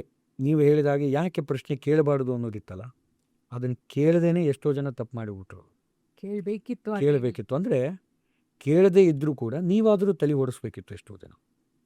ಅದನ್ನು ಯಾಕೆ ನಾನು ಈಗಿನ ಯೂತ್, ಒಳ್ಳೆ ಯೂತ್ ಅಂತಲ್ಲ, ಒಂದು ವಯಸ್ಸಾದವರಿಗೂ ಅದನ್ನೇ ಹೇಳ್ತಾನೆ. ಅಂದರೆ ಎಲ್ಲ ಹಿರಿಯರಿಗೂ ಎಷ್ಟೋ ಜನ ತಪ್ಪುಗಳನ್ನು ಯಾವ ರೀತಿ ಮಾಡ್ತಾ ಇದ್ದಾರೆ ಅಂತಂದರೆ, ಉದಾಹರಣೆ ಒಂದು ಶಿಷ್ಟಾಚಾರ ಮುಂಚೆ ಹೇಳಿದಾಗ, ಮಂತ್ರಗಳು, ಶಾಸ್ತ್ರಗಳು, ವೇದಗಳು ಅವೆಲ್ಲ ಸ್ವಲ್ಪ ಸೈಡಿಗೆ ಇಟ್ಟರೆ ನೆಕ್ಸ್ಟ್ ಬರುವಂಥದ್ದೇ ಶಿಷ್ಟಾಚಾರ, ಅಂದರೆ ಪದ್ಧತಿಗಳು. ನಮ್ಮಲ್ಲಿ ಈ ಪದ್ಧತಿ ಇದೆ ಅನ್ನೋ ಒಂದು ವಾಕ್ಯ. ಅದು ಯಾವ ಮಟ್ಟಿಗೆ ಅಡಿಕ್ಟ್ ಆಗಿ ಅದನ್ನು ಬಾಡಿಗೆ ಅಳವಡಿಸ್ಕೊಂಡ್ಬಿಟ್ಟಿದ್ದಾರೆ ಜನ ಅಂತಂದರೆ, ಒಂದು ಮನೆಗೆ ಹೋಗ್ತಾರಂತೆ. ಮುಂಚೆ ನಮ್ಮ ಹಿರಿಯರು ಒಂದು ಮಾತು ಹೇಳ್ತಿದ್ರು ಅದನ್ನು. ಒಂದು ಮನೆಗೆ ಹೋಗಿದ್ದಂತೆ. ಆ ವ್ಯಕ್ತಿ ಹಳ್ಳೀಲಿ ಶ್ರಾದ್ದ ಕರ್ಮಾದಿಗಳನ್ನು ಮಾಡ್ತಾ ಇರ್ತಾನೆ. ನಿತ್ಯ ವರ್ಷವೂ ಕೂಡ ಅವ್ರ ತಂದೆ ಶ್ರಾದ್ದ ಮಾಡ್ತಾ ಇರ್ತಾನೆ ಆ ವ್ಯಕ್ತಿ. ಇದು ಒಂದು 20 ವರ್ಷದ ಕೆಳಗಡೆ ಶ್ರಾದ್ದ ಮಾಡ್ತಾ ಇರ್ತಾನೆ. ಮಗ ಆದಂಥವನು ಕೂತ್ಕೊಂಡು ನೋಡ್ತಾ ಇರ್ತಾನೆ. ಅವ್ರ ತಂದೆ ಶ್ರಾದ್ದ ಮಾಡ್ತಾ ಇರೋದನ್ನು ನೋಡ್ತಾ ಇರ್ತಾನೆ. ಹಳ್ಳಿ ದನ, ಕರು, ಹಸು, ಆಮೇಲೆ ಬೆಕ್ಕು, ನಾಯಿ ಎಲ್ಲ ಮನೆಗೆ ಸುತ್ತಮುತ್ತ ಇದ್ದಿದ್ದು. ಊಟಕ್ಕೆ ಕೂತ ಬ್ರಾಹ್ಮಣರು ಊಟದ ಕಡೆ ಕೂತರು. ಶ್ರಾದ್ದಕ್ಕೆ ಊಟಕ್ಕೆ ಕೂತಿರ್ತಾರೆ. ಊಟಕ್ಕೆ ಕೂತಂಥ ಸಮಯದಲ್ಲಿ ಬೆಕ್ಕು ಬರುತ್ತಲ್ಲಿ. ಮನೆ ಬೆಕ್ಕು ಅಂತೂ ಮನೆಯಲ್ಲೇ ಅಡ್ಡಾಡ್ತಾ ಇರೋದು. ಬೆಕ್ಕು ಬಂತು. ತಂದೆ ಆದಂಥವನು ಏನು ಮಾಡ್ತಾನೆ, ಆ ಬೆಕ್ಕಿಗೆ ಒಂಚೂರು ಮೊಸರನ್ನು ಹಾಕ್ತಾನೆ ಅಲ್ಲಿ. ಅವಾಗೇನೋ ಬೆಕ್ಕು ಏನು ಮಾಡುತ್ತೆ, ಅದನ್ನು ತಿನ್ನತ್ತೆ, ಹೋಗುತ್ತೆ. ಇದು ನಿತ್ಯ ದಿನ ಮಾಡುವಂಥ ಕ್ರಿಯೆವೇ. ಶ್ರಾದ್ದದಲ್ಲಿ ಮಾಡಿದರೆ ಅದೊಂದು ಸ್ವಲ್ಪ ವಿಶೇಷ ಅನಿಸ್ಬಿಡುತ್ತೆ. ಅನಿಸುತ್ತೆ ಅಂದರೆ ಅದೇನು, ಅದು ವಾಕ್ಯದಲ್ಲಿಯೂ ಇದೆ. ಅಂದರೆ ಶ್ರಾದ್ದದ ಸಮಯದಲ್ಲಿ ಯಾವುದಾದ್ರೂ ಒಂದಿಷ್ಟು ಪ್ರಾಣಿ ಪಕ್ಷಿಗಳನ್ನು ಬಂದರೆ ಸ್ವಯಂ ಪಿತೃಗಳೇ ಬಂದರು ಅನ್ನೋ ಒಂದು ಭಾವನೆ ಅಂತ. ಆ ಉದ್ದೇಶದಿಂದ ಅವರು ದಿನ ಹಾಕೋ ರೀತಿನೇ ಅವತ್ತೊಂದು ಸ್ವಲ್ಪ ಇನ್ನೂ ಶ್ರದ್ಧೆಯಿಂದ ಹಾಕ್ತಾರೆ ಮೊಸರನ್ನು. ಇರೋ ಕೆಲಸವನ್ನು ಬಿಟ್ಟು ಮೊದಲು ಆ ಬೆಕ್ಕಿಗೆ ಹಾಕೋದು, ಪಿತೃಗಳು ಬಂದರು ಅನ್ನೋ ಭಾವನೆ. ಆ ಭಾವನೆಯಿಂದ ಹಾಕೋದು. ಇದು ಎಷ್ಟೋ ವರ್ಷಗಳು ಕಲಿತು. ಒಂದು 15 ವರ್ಷ ಆಯಿತು, 20 ವರ್ಷ ಆಯಿತು. ಇನ್ನು ತಿರ್ಗಾ ಇಲ್ಲಿ ಮಗ ಆದಂಥವನು ಬೆಂಗಳೂರಿಗೆ ಬಂದು ಸೆಟ್ಲ್ ಆಗ್ತಾನೆ. ಬೆಂಗಳೂರಲ್ಲಿ ಎಲ್ಲ ಜೀವನ ನಡೆಸ್ತಾ ಇರ್ತಾನಂತೆ. ಇವಾಗ ಅವನ ತಂದೆ ಶ್ರಾದ್ದ ಮಾಡುವಂಥ ಸಮಯ ಬಂತು. ಶ್ರಾದ್ದದ ಸಮಯ ಬಂತು. ವರ್ಷದ ಕಳೆದೈತೆ. ಹಿಂದಿನ ವರ್ಷ ಮತ್ತೆ ಶ್ರಾದ್ದ ಶುರುವಾಯಿತು. ಊರಲ್ಲಿ ಹೋಗಿ ಮಾಡ್ಕೊಳ್ಳೋ ಅಭಾವ ಆಯಿತು. ಇಲ್ಲಿ ಮಾಡ್ಕೊಳ್ಳೋ ಪ್ರಸಂಗ ಬಂತು ಬೆಂಗಳೂರಲ್ಲಿ ತಮಗಿರ್ಲಿಕ್ಕೆ ಜಾಗ ಇಲ್ಲ ಮನೆಯಲ್ಲಿ. ಇನ್ನು ಬ್ರಾಹ್ಮಣರನ್ನು ಕರೆಸಿ ಊಟಕ್ಕೆ ಹಾಕಿಸ್ತಾ ಇದ್ದ. ಬೆಕ್ಕು, ನಾಯಿ, ನರಿ ಏನೂ ಇಲ್ಲ ಇಲ್ಲಿ. ಯಾವ ಒಂದು ಪ್ರಾಣಿಯೂ ಇಲ್ಲ. ಅವನಿಗೆ ತಲೆಯಲ್ಲೇ ಏನು ಅಂದರೆ, ಬ್ರಾಹ್ಮಣರಿಗೆ ಊಟಕ್ಕೆ ಆಗ್ತಾನೋ ಇಲ್ವೋ ಗೊತ್ತಿಲ್ಲ, ಶ್ರಾದ್ದ ಮಾಡ್ತಾನೋ ಇಲ್ವೋ ಗೊತ್ತಿಲ್ಲ. ನಮ್ಮ ತಂದೆ ನಮ್ಮ ತಾತನ ಶ್ರಾದ್ದ ಮಾಡಬೇಕಾದ್ರೆ ಬೆಕ್ಕನ್ನು ತೊಗೊಂಡು ಬಂದು ಬೆಕ್ಕಿಗೆ ಮೊಸರನ್ನು ಇಟ್ಟೇ ಊಟ ಮಾಡಿಸ್ತಿದ್ದ ನೆಕ್ಸ್ಟು ಬ್ರಾಹ್ಮಣರಿಗೆ. ಅದಕ್ಕೆ ಅವನು ಬಾಡಿಗೆ ಬೆಕ್ಕು ತೊಗೊಂಡು ಬಂದು ಅದಕ್ಕೆ ಮೊಸರನ್ನು ತಿನ್ನಿಸಿ ಕಳಿಸಿದ್ನಂತೆ. ನೆಕ್ಸ್ಟ್ ಇವಾಗ ಬ್ರಾಹ್ಮಣರಿಗೆ ಊಟಕ್ಕೆ ಹಾಕ್ರಿ ಅಂತ. ಅಂದರೆ ಇದರ ಅರ್ಥ ಏನು ಅಂದರೆ, ಇದೇ ಮೂಢನಂಬಿಕೆ. ಈ ಥರದ್ದು ಶಿಷ್ಟಾಚಾರಗಳು ಬೇಡ ಅಂತ ಹೇಳೋದು. ಅಂದರೆ ಈ ಥರ ಶಿಷ್ಟಾಚಾರಗಳಂದರೆ, ಯಾಕೆ ನಮ್ಮ ತಂದೆ ಅದಕ್ಕೆ ಬೆಕ್ಕಿಗೆ ಊಟಕ್ಕೆ ಹಾಕಿದ ಅನ್ನೋದು ಇವ್ನು ತಿಳ್ಕೊಂಬಿಟ್ಟಿದ್ರೆ, ಇವನಿಲ್ಲಿ ಕುತ್ತಿಗೆ ಹಿಡ್ಕೊಂಡು ಆ ಬೆಕ್ಕು ತಿನ್ನಲ್ಲ ಅದು ಮೊಸರನ್ನು. ಅದಕ್ಕೆ ಬೇಡಾಗಿರುತ್ತೆ. ಆಮೇಲೆ ಅದು ಎದುರ್ತಾ ಇರುತ್ತೆ. ಆ ಜಾಗನೂ ಹೊಸದು. ಅವ್ನು ಮೊದಲೇ ಬಾಡಿಗೆ ತಂದುಬಿಟ್ಟಿರ್ತಾನೆ ಎಲ್ಲೋ ಹೊರಗಡೆಯಿಂದ. ಅದಕ್ಕೆ ಮೊಸರನ್ನು ಹಿಡಿದು ತಿನ್ನಿಸ್ತಾ ಇದ್ರೆ ತಿನ್ನಲ್ಲ ಅದು. ಅಂದರೂ ಬಿಡ್ತಾ ಇಲ್ಲ, ಅವ್ನು ತುರುಕ್ತಾನೆ ಅದು ಬಾಯಿಗೆ. ಅಂದಮೇಲೆ ಇವ್ರಿಗೆ ಊಟ ಕೇಳಿದರೆ ನಮ್ಮ ಮನೆ ಪದ್ಧತಿ ಅನ್ನೋ. ಇದರಿಂದ ಏನು ಅವನಿಗೆ ಶುಭ ಅಂತರೂ ಫಲಿಸ್ಲಿಕ್ಕೆ ಸಾಧ್ಯವೇ ಇಲ್ಲ. ಆಮೇಲೆ ಇನ್ನೂ ಎಷ್ಟೋ ಜನ ಇದ್ದಾರೆ, ಪೂಜೆಯ ಕೈಂಕರ್ಯಗಳನ್ನು ಮಾಡಬೇಕಾದ್ರೆ, ಈ ಕಡೆಗೆ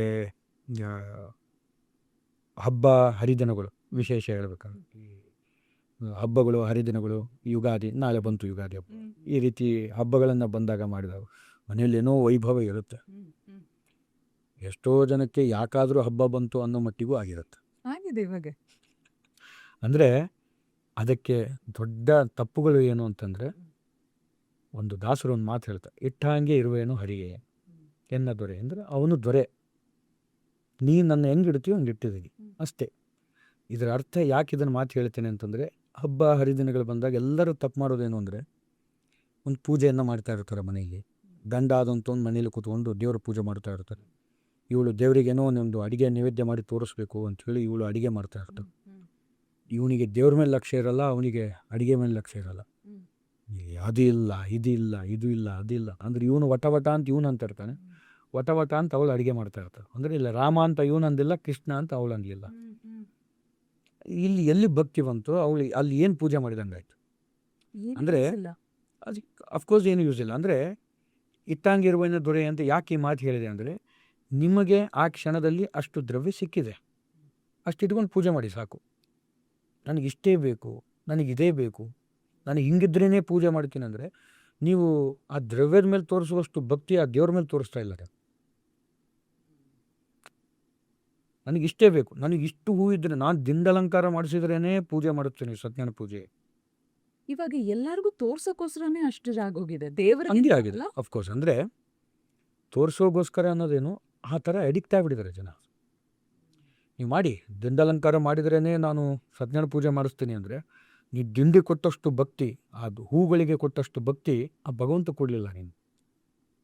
ನೀನು ಭಗವಂತ ಬೇಕು, ಹೂಗಳು ಬೇಕಿತ್ತು. ಅಂದರೆ ನಿನ್ನ ಸಾಮರ್ಥ್ಯದ ಮೀರಿ ಪೂಜೆ ಮಾಡೋದು ಅಲ್ಲ, ಸಾಮರ್ಥ್ಯ ಇದ್ದರೂ ಅದು ಚೌಕಾಸಿ ತೋರಿಸಿ ಪೂಜೆ ಮಾಡಿಸೋದಲ್ಲ. We will definitely talk about what you have observed. ಇವತ್ತು ಒಂದು ಪೂಜೆ ಮಾಡಕ್ಕೆ ಹೋದರೆ ಏನು problems as a normal people, ಎಷ್ಟು ಡಿಸ್ಟ್ರಾಕ್ಟ್ ಆಗ್ತಾರೆ. ಒಂದು ಫಂಕ್ಷನ್ ಆದರೆ ಅಲ್ಲಿ ಫೋಕಸ್ ಇಲ್ಲ ಅಂದರೆ ಬರ್ತೀರಾ, ಊಟ ಮಾಡಿದ್ರಾ, ಅದೆಲ್ಲ ಒಂದು ಸೆಗ್ಮೆಂಟೇ ಮಾಡೋಣ. But about the purohit and fundamental, my question is like, ಇವಾಗ ಕಾಮರ್ಸ್ ಬಂದಿದೆ, ಮಾರ್ಕೆಟ್ ಪ್ಲೇಸ್ ಬಂದಿದೆ, ಆ್ಯಂಡ್ ಆ ಫ್ಯಾಮಿಲಿ ಪ್ರೋಹಿತ್ ಸಿಸ್ಟಮ್ ಹೊಟ್ಟೋಗಿದೆ. ಒಂದು ಯಂಗ್ ಫ್ಯಾಮಿಲಿ ಇವಾಗ ಒಂದು ಪೂಜೆ ಮಾಡಬೇಕು ಅಂತ ಅಂದ್ಕೊಂಡ್ರೆ ಅವ್ರಿಗೆ ಹೆಂಗೆ ಒಂದು ಪುರೋಹಿತರನ್ನ ರೀಚ್ ಮಾಡೋದು, ಐಡೆಂಟಿಫೈ ಮಾಡೋದು, ಎಲ್ಲಿಂದ ಶುರು ಮಾಡ್ಬೋದು? ಅದು ತುಂಬ ಇದೂ ಕೂಡ ಅಷ್ಟೇ.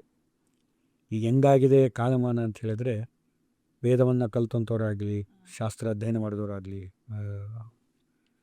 ಜ್ಯೋತಿಷ್ಯ ಅಧ್ಯಯನ ಮಾಡಿದವರಾಗಲಿ, ಇವರನ್ನು ಗುರುತಿಸದೆ ಎಷ್ಟೋ ಜನ ಏನೂ ಅಧ್ಯಯನ ಮಾಡದೆ ಒಂದಿಷ್ಟು ಪೂಜೆ ಕೈಂಕರ್ಯಗಳನ್ನು ಮಾಡಿದವನಿಗೂ ಕೂಡ ಒಳ್ಳೆ ರೀತಿಯಿಂದ ಕಾರ್ಯಕ್ರಮಗಳು ಕೂಡ ಮಾಡಿಕೊಂಡು ನೆಮ್ಮದಿಯಿಂದ ಇದ್ದಾನೆ.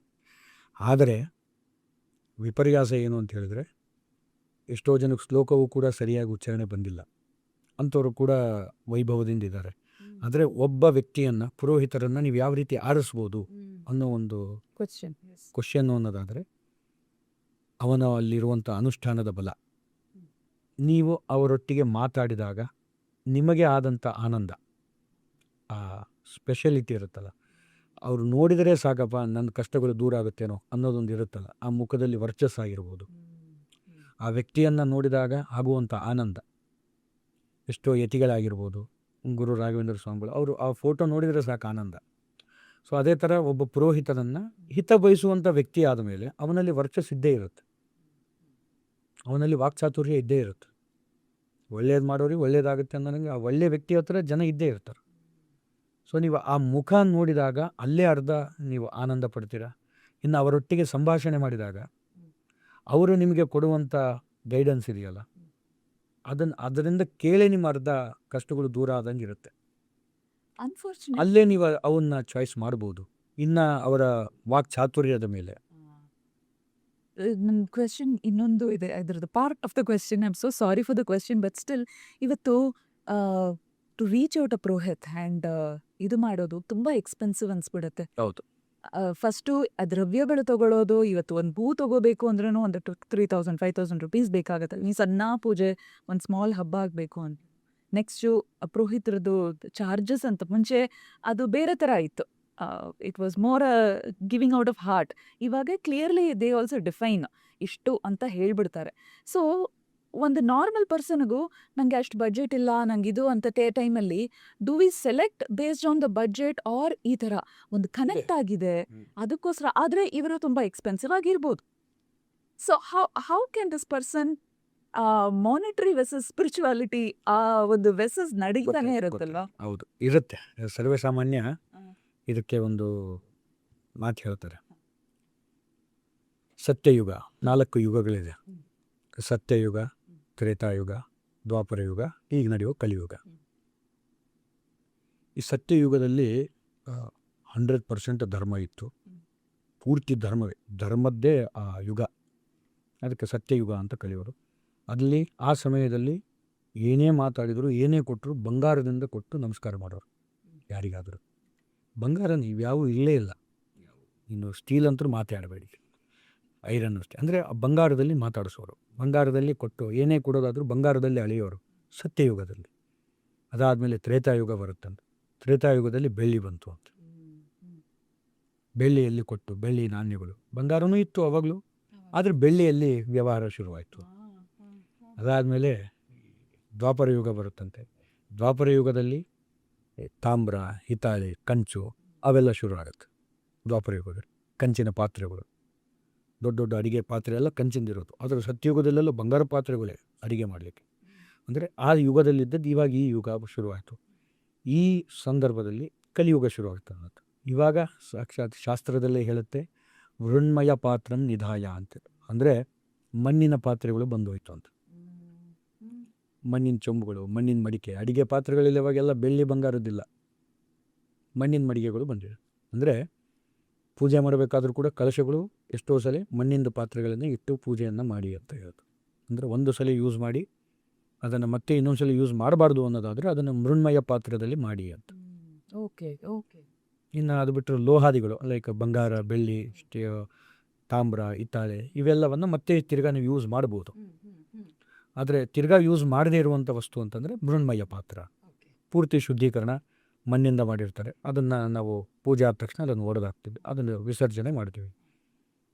ಇದರ ಅರ್ಥಾತ್ ಕಾಲಕ್ರಮೇಣವಾಗಿ ಯಾವ ರೀತಿ ಬದಲಾಗ್ತಾ ಹೋಗುತ್ತೋ ಇಲ್ಲಿಯೂ ಕೂಡ ಅಷ್ಟೇ ಬದಲಾಗಿದೆ ಹೊರತು ಇನ್ನೂ ಒಂದು ದೈನಂದಿನ ಜೀವನದಲ್ಲಿ ಯಾವ ರೀತಿ ಅದು ವ್ಯತ್ಯಾಸ ಆಗ್ತಾ ಹೋಗುತ್ತೋ ಅದೇ ರೀತಿ ಇಲ್ಲಿಯೂ ವ್ಯತ್ಯಾಸ ಆಗಿದೆ. ಆದರೆ ವ್ಯಕ್ತಿಯಗತವಾಗಿ ಆ ಯಜಮಾನನ ಒಂದು ಕಾಮನೆ ಮೇಲೆ ಹೋಗುತ್ತಲ್ಲ, ಮುಂಚೆ ಹೇಳಿದ ಹಾಗೆ ನನಗಿಷ್ಟು ಪೂಜೆ ವಿಧಾನವು, ನನಗೆ ಈ ರೀತಿ ಬೇಕು, ಆ ರೀತಿ ಬೇಕು ಅನ್ನುವಂಥ ವಿಧಾನಗಳಿದೆಯಲ್ಲ, ಆ ವಿಧಾನದಲ್ಲೇ ಎಕ್ಸ್ಪೆನ್ಸಿವ್ ಕೂಡ ಅಷ್ಟೇ ಹೋಗುತ್ತೆ. ಆದರೆ ಇದರಲ್ಲಿ ಮುಂಚೆ ನಾನು ಹೇಳಿದ ಹಾಗೆ ಪುರೋಹಿತರು ಅಂದ ತಕ್ಷಣ ಅವ್ರು ಇಷ್ಟಕ್ಕೆ ಮೀಸಲಾಗಿದ್ದಾರೆ ಅಂತಲೂ ಅಲ್ಲ, ಪೂರ್ತಿ ಡೆಡಿಕೇಶನ್ ಇದಕ್ಕೆ ಇಟ್ಟಿದ್ದಾರೆ. ಮೋಸ್ಟ್ ಆಫ್ ಎಕ್ಸ್ಪೆನ್ಸಿವ್ ಆಗಿದೆ, ಬಟ್ ಆ ರೇಂಜಿಗೆ ಎಕ್ಸ್ಪೆನ್ಸಿವ್ ಯಾವ ರೀತಿ ಆಗಿದೆ ಅಂದರೆ ದ್ರವ್ಯದ ಅಭಾವದಿಂದ. ಒಂದು ಹೂ ತೊಗೊಂಡು ಬರ್ತೀನಿ ಅಂತಂದ್ರು ಆಗೋಗಿದೆ ಅಲ್ವಾ, ಸಂಪೂರ್ಣ ಒಂದು ಪುಣ್ಯಾವಚನ ಒಪ್ಪಿಸಿದ್ರು ಕಾಂಟ್ರಾಕ್ಟ್, ಗಣಪತಿ ಪೂಜೆ ಮಾಡಿಸುವಂದ್ರು ಕಾಂಟ್ರಾಕ್ಟ್. ಆ ಕಾಂಟ್ರಾಕ್ಟಲ್ಲಿ ಯಾವ ಪುರೋಹಿತ ಏನು ತೊಗೊಂಡ್ಬರ್ಬೇಕು, ತಾನೇನು ತನ್ನ ಫ್ಯಾಮಿಲಿಗೆ ಬೆಳೆಸ್ಕೊಳ್ಬೇಕು, ತನ್ನ ಸಂಭಾವನೆ ಏನು ಇಟ್ಕೋಬೇಕು. ಆ ವ್ಯಕ್ತಿನೇ ತೊಗೊಂಬರ್ಲಿಕ್ಕೆ ರೆಡಿ ಇಲ್ಲ ಅಂದಮೇಲೆ, ಮುಂಚೆ ಎಲ್ಲ ಯಾವ ರೀತಿ ಇತ್ತು ಅಂದರೆ ನೀವು ಹೇಳಿದಾಗೆ ಬೈ ಹಾರ್ಟ್ ಕೊಡ್ತೀನಿ ಅಂತಂದರೆ ಅದು ಯಾವ ರೀತಿ ಇತ್ತು ಅಂದರೆ ದ್ರವ್ಯಗಳನ್ನೆಲ್ಲ ಅವರೇ ತೊಗೊಂಡು ಬರೋರು. ಕರೆಕ್ಟ್, ಒಂದು ಲಿಸ್ಟ್ ತಗೋತಿದ್ವಿ, ಆಮೇಲೆ ಕಂಪ್ಲೀಟ್. ಕರೆಕ್ಟ್. ಇದು ಶಾಸ್ತ್ರ ಪ್ರಮಾಣದಲ್ಲೂ ಹಾಗೇ ಇದೆ. ಒಬ್ಬ ಪುರೋಹಿತನಾದಂಥವನು ಕಟ್ಟಿಗೆ ಒಯ್ಯಬಾರ್ದು ಆ ಮನೆಗೆ. ಕಟ್ಟಿಗೆ ಆಗಿರ್ಬೋದು, ತುಪ್ಪಗಳಾಗಿರ್ಬೋದು, ಎಳ್ಳಾಗಿರ್ಬೋದು ಆ ಮನೆಗೆ ಒಯ್ಯುವಂತಿಲ್ಲ. ಯಜಮಾನನೇ ತರಬೇಕು ಸ್ವಯಂ. ಆ ಪುರೋಹಿತನಾದಂಥವನು ನಿಮ್ಮನೆ ಸೇವಕ ಅಲ್ಲ ಅಲ್ವಾ, ಆ ಕಾನ್ಸೆಪ್ಟ್ ಇರಬೇಕಲ್ಲ. ಇವಾಗ ಹೋಗಿದೆ, ಅದು ಏನೂ ಮಾಡೋಕ್ಕಾಗಲ್ಲ, ಆ ವ್ಯಕ್ತಿಗೆ ಆಗೋದೇ ಇಲ್ಲ. ಹಂಗಾಗಿ ಅದು ಅಂಥ ಸಂದರ್ಭದಲ್ಲಿ ಅವಾಗೆಲ್ಲ ನೀವು ಅದನ್ನು ಹೆಂಗೆ ಕೊಡ್ತಾ ಇದ್ರಿ ಅಂದರೆ ಅವ್ನು ಜಸ್ಟ್ ಬಂದು ಮಾಡಿಸಿ ಹೋಗ್ತಿದ್ದ. ಆಕ್ಚುಲಿ ಅದು ಸಂಭ್ರಮಕರ. ನೆಕ್ಸ್ಟ್ ವೀಕ್ ಪೂಜೆ ಅಂದ್ರೆ ಈ ವೀಕ್ ಫುಲ್ ಪ್ರಿಪರೇಷನ್ ಇರ್ತಿತ್ತು. ಕೂ ಕಟ್ಟೋದೇನು ಪ್ರತಿಯೊಂದು. ಇವಾಗ ಜಸ್ಟ್ ನಾಳೆ ಬೆಳಗ್ಗೆ ಕಾರ್ಯಕ್ರಮ ಅಂದ್ರೆ ಇವಾಗಲೂ ನೈಟು ಇರುತ್ತಾರೆ ಎಷ್ಟೋ ಜನ, ನಾಳೆ ಬೆಳಗ್ಗೆ ಮಾಡಿಬಿಡೋಣ ಅಂತ. ಕಂಪ್ಲೀಟ್ ಔಟ್ಸೋರ್ಸಿಂಗ್ ಅಷ್ಟು. ಅವಳೆಲ್ಲ ರೆಡಿ ಇರ್ತಾರೆ, ಏನಿಲ್ಲ, ಜಸ್ಟ್ ಮನೇಲಿರೋ ಸೋಫಾ ತೆಗಿತಾರೆ, ಹಾಲ್ ಕ್ಲೀನ್ ಮಾಡಿಕೊಡ್ತಾರೆ, ಮನೇಲಿ ಬಂದು ಕಾರ್ಯಕ್ರಮ ಶುರು ಅಷ್ಟೇ. ಅಂದರೆ ಈ ಮಟ್ಟಿಗೆ ಅಪ್ಡೇಟ್ ಆದಾಗ ಮುಂಚೆ ಎಲ್ಲ ಏನಿರೋದು ಎಲ್ಲ ದ್ರವ್ಯಗಳು ಅವನೇ ತೊಗೊಂಡು ಬಂದಾಗ ಇವ್ರಿಗೇನೂ ಇರಲ್ಲ ಅಲ್ಲಿ.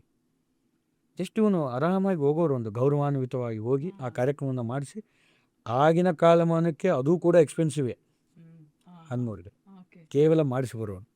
ಇವಾಗ ಇಷ್ಟೆಲ್ಲ ಒಪ್ಪಿಕೊಂಡು ಇವರು ಮಾಡಿಸಿ ಬರೋದು ಇವರಿಗೂ ಕೂಡ ಅದು ಎಕ್ಸ್ಪೆನ್ಸಿವ್ ಅನಿಸುತ್ತೆ ಆ ಯಜಮಾನನಿಗೆ ಅಷ್ಟೇ. ಓಕೆ, ಸರ್ವೇ ಸಾಮಾನ್ಯರಿಗೆ ಅದು ಬಿಟ್ಟರೆ ಬಲ್ಲಿ. ಬಟ್ ದ ಸೇಮ್ ಪೂಜೆ ಇವಾಗ ಒಬ್ರು 5,000ಕ್ಕೆ ಮಾಡ್ಕೊಡ್ತೀನಿ ಅಂತಾರೆ, ಇನ್ನೊಬ್ರು 50,000ಕ್ಕೆ ಮಾಡ್ಕೊಡ್ತೀನಿ ಅಂತಾರೆ. ಏನು ಡಿಫ್ರೆನ್ಸ್ ಆಗ್ಬೋದು? ಡಿಫ್ರೆನ್ಸಿಟಿ ಏನೂ ಆಗಲ್ಲ. ಆದರೆ ಮುಂಚೆ ಹೇಳಿದ ಹಾಗೆ ಅಧ್ಯಯನ ಮಾಡಿದಂಥವನಿಗೂ ಅಧ್ಯಯನ ಮಾಡದೇ ಇರುವಂಥವರಿಗೂ ತುಂಬ ವ್ಯತ್ಯಾಸ ಇದೆ.